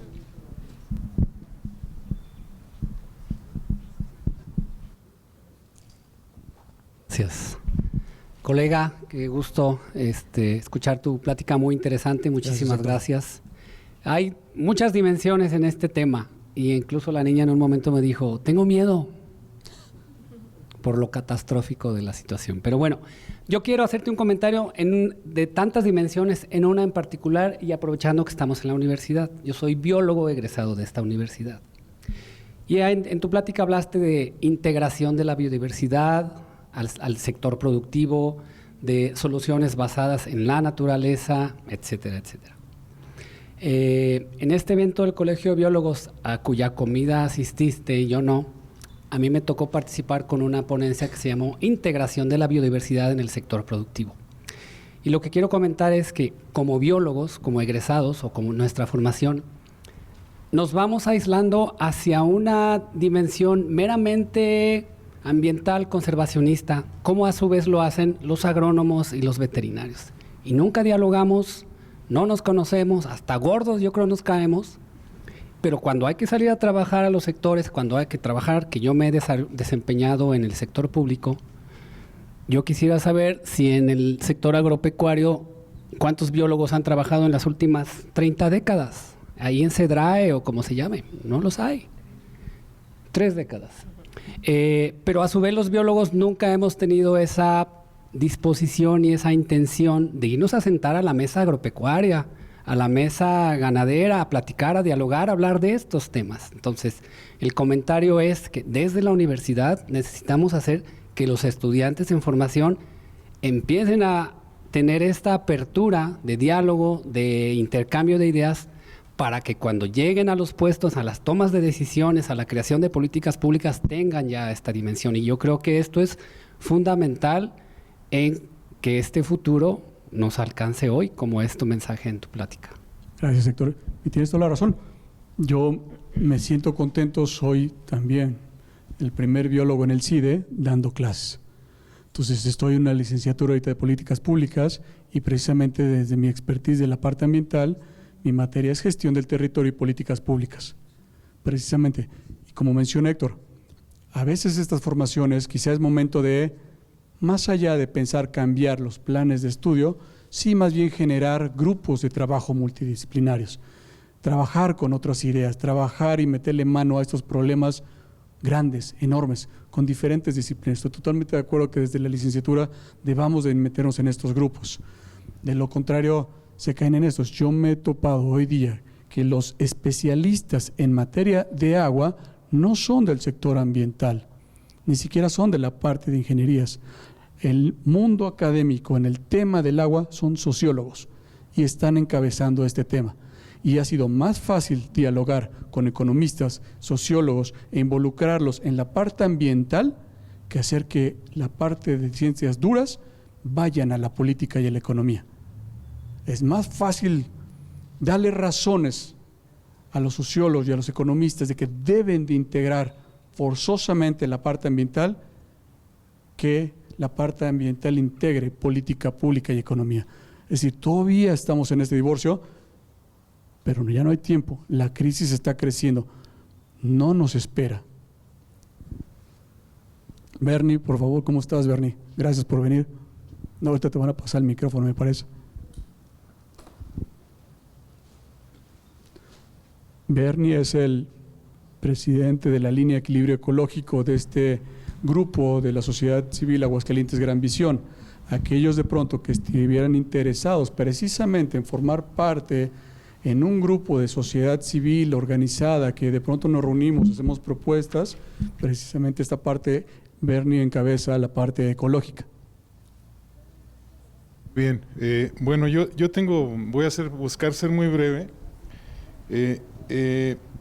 Creo yo que este aspecto que mencionas de abordar todo este tipo de circunstancias desde la cuenca es algo que es fundamental, porque pues si no se concibe esa totalidad en esa complejidad, son puras aspirinas la que le estamos dando al enfermo, ¿no?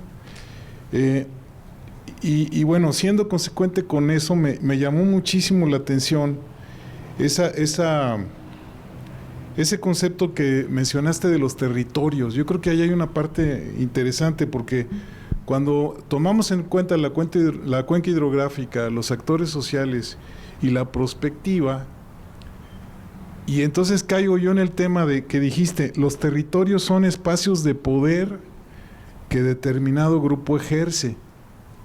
Entonces dije, caray, realmente, y ahí estoy también muy de acuerdo con el doctor Boventra, esos actores sociales, y como lo manifiestas tú en tu tesis doctoral, es la clave de identificar dónde están, digamos, esos nudos gordianos en los que caemos en la discusión, para que precisamente avancen las 1001 actividades, no solamente de educación ambiental, sino de cosas muy concretas de ahorro de agua, de cuidado de fugas, de cobertura vegetal, de manejo de la biodiversidad, de agricultura regenerativa, en fin, de todo lo que nos estuviste mencionando, para que realmente esas acciones fueran acciones efectivas, no nada más sueños de opio bonitos que pues aspiramos en algún momento que ocurra, ¿no? O sea, y aquí a lo que voy, nada más quiero enfatizar en que sí es muy importante el dialogar, el todo, pero también es muy importante considerar que todos los grupos tienen intereses, ¿sí? Y son intereses que la mayoría son contradictorios.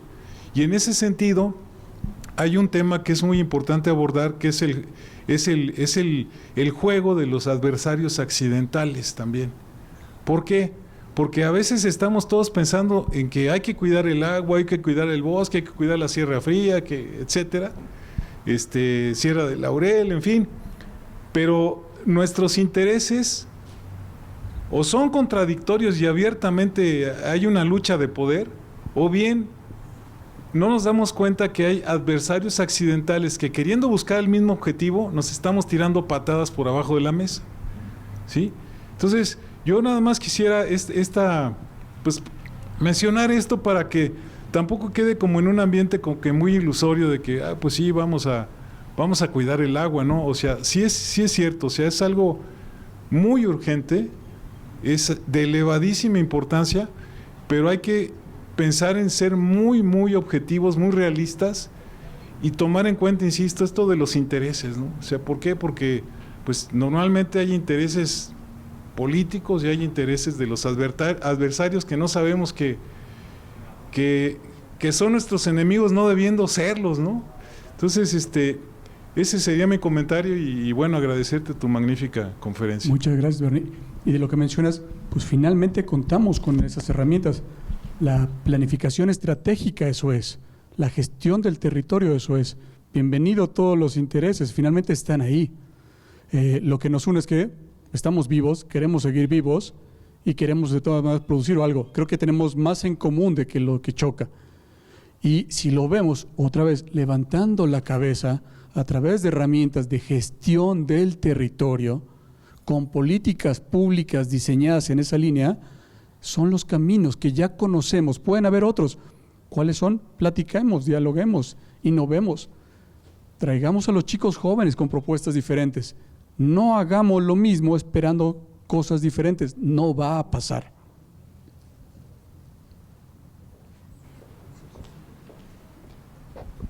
Gracias. Bueno, antes que otra cosa, felicitarte por tu plática. Me pareció muy interesante y creo que nos aportaste muchos datos que por lo menos yo en lo personal no conocía o sobre todo no dimensionaba. Entonces creo que es muy importante pues tener esta plática el día de hoy. Y quería comentar un par de cosas.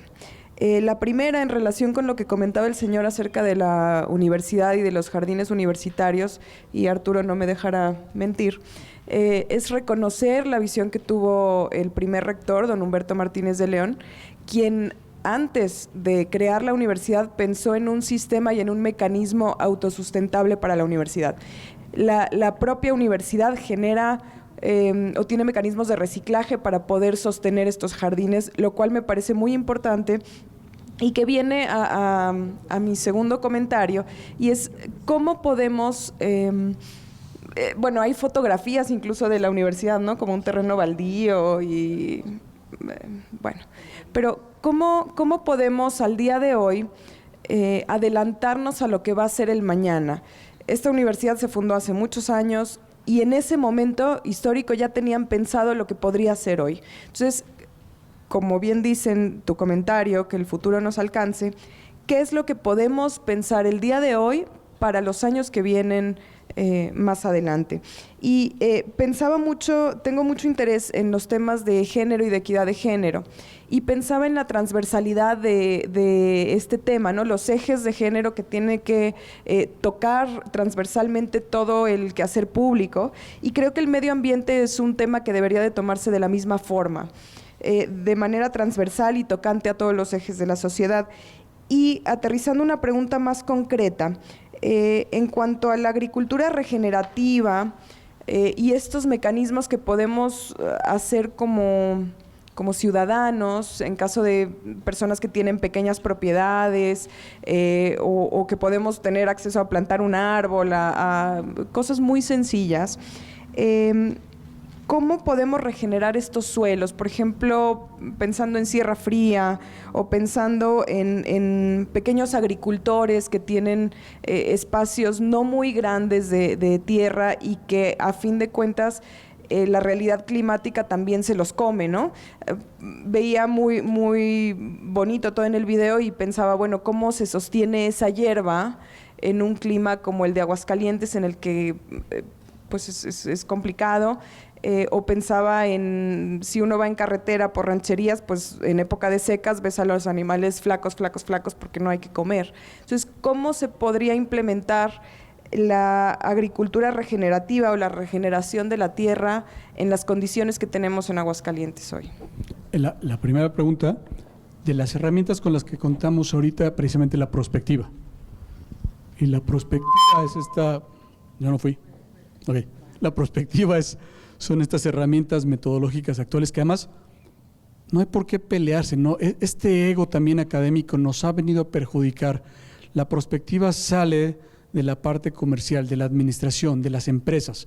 Eran estrategias que hacían desde 1940 para ver cómo vendían más, pero no basados en tendencias ni en proyecciones, sino se sentaban, discutían qué tenían, a dónde querían llegar y qué tenían que modificar para llegar a ese lugar. Cuando esto lo jalamos y lo utilizamos en la administración de recursos naturales específicamente, es eso, es traer todo el conocimiento posible disponible, dialogarlo entre diferentes disciplinas con metodologías rigurosas que ya están ahí, y entonces obtienes estos posibles escenarios de futuros al que tú aspiras llegar. Ya no son al azar, ya no son tendencias.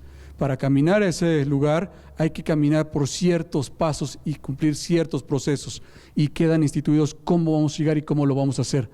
Eso es la prospectiva y es muy rigurosa. En otro momento, con mucho gusto, les muestro mucho más de la parte prospectiva, pero está creciendo. Debería estar mucho más incorporada en la política de nuestro país. Existe en otros lugares y ocurre esto.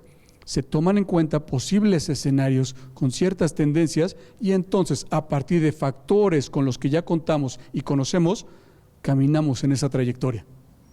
Salir de una crisis implica meterle mucha energía, duele. Cuando estamos en crisis y nos vemos que estamos mal, duele vernos a nosotros mismos mal.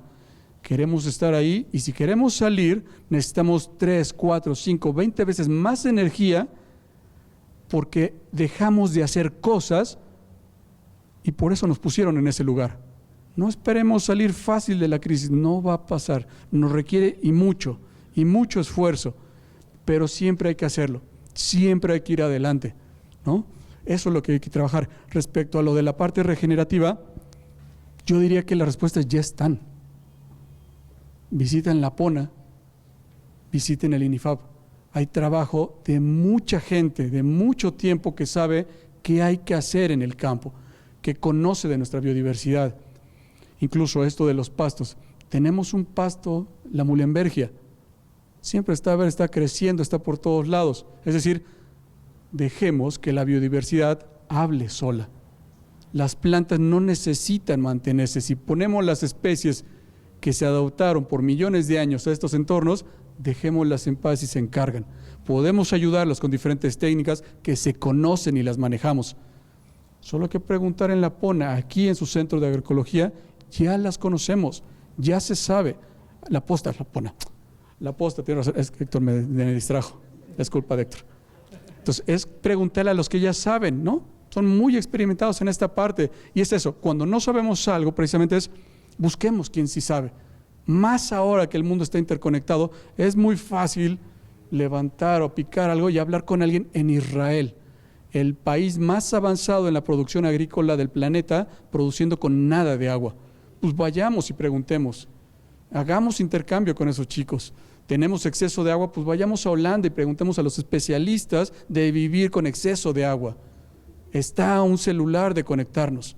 Hagamos intercambios de conocimientos, se requieren, y seguro ellos van a estar contentos también de esto.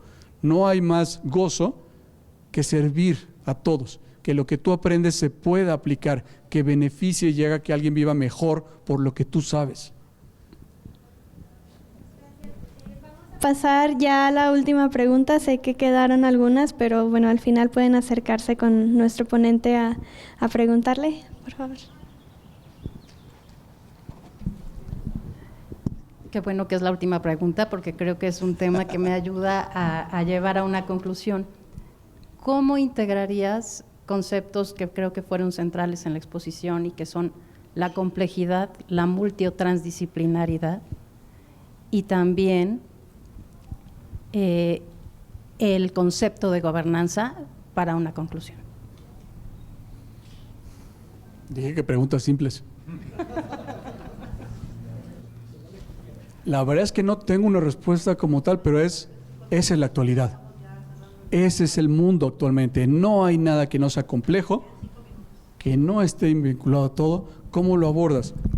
Cambiando paradigmas. ¿Qué es un paradigma? Un modelo de un futuro que deseamos. Si los que hemos trabajado actualmente no cuadran y se quedan cortos, cambiemos. Por eso necesitamos también en este esquema chicos jóvenes.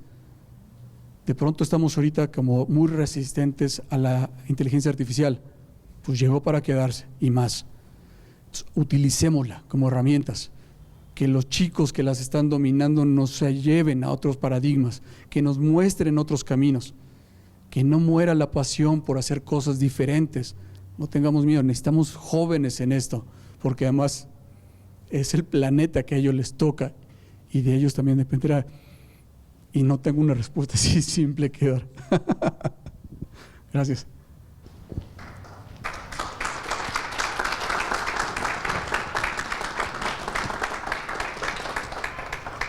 Muchísimas gracias. Gracias, doctor Óscar Manuel Salvatore, por compartir con nosotros esta conexión que existe entre el agua, que como ya nos lo dijo, no es solo el agua dulce, no es solo el agua del mar, sino es el agua en general, y por hacernos reflexionar en los hábitos que tenemos nosotros, en las políticas públicas que se implementan y pues en todo lo que existe alrededor de este vital líquido. Gracias a todas las personas que escucharon activamente, gracias a todas aquellas que hicieron comentarios. Lamentablemente pues tenemos ya el tiempo un poco corto, pero esperamos tenerlos aquí en próximos Helicons para que puedan tener la oportunidad de preguntar al ponente. Cedo el uso de la palabra al doctor Ismael Manuel Rodríguez Herrera, director general de Difusión y Vinculación. Gracias, Clara. Pues muy buenas tardes ya, muchas gracias a todos por su presencia. Me da mucho gusto saludar a gente que está vinculada con estos temas desde hace tiempo. Coincido plenamente con la maestra, que creo que ya se retiró, que estos temas hay que invitar a más personas para que lo reflexionen y lo sensibilicen, pero bueno, sin duda agradezco por supuesto al doctor Salvatore por su sí de inicio, y él lo reconoció, su catastrófico inicio de charla, pero al final también cierra con un mensaje muy conveniente, muy pues necesario, que tenemos que conversar, platicar, reunirnos, pasar a la transdisciplina y empezar a entender otro tipo de relaciones entre áreas del conocimiento para poder abordar problemas tan complejos como es este del agua, en el que pues no se nos va nada más que la vida. Así es que muchas gracias por participar en este espacio universitario de reflexión cultural Helicon. Agradecemos al doctor Óscar Manuel Salvatore Olivares por su charla Retos de la seguridad hídrica en la sociedad contemporánea. Muchas gracias. Muy amable. Muchas gracias. Y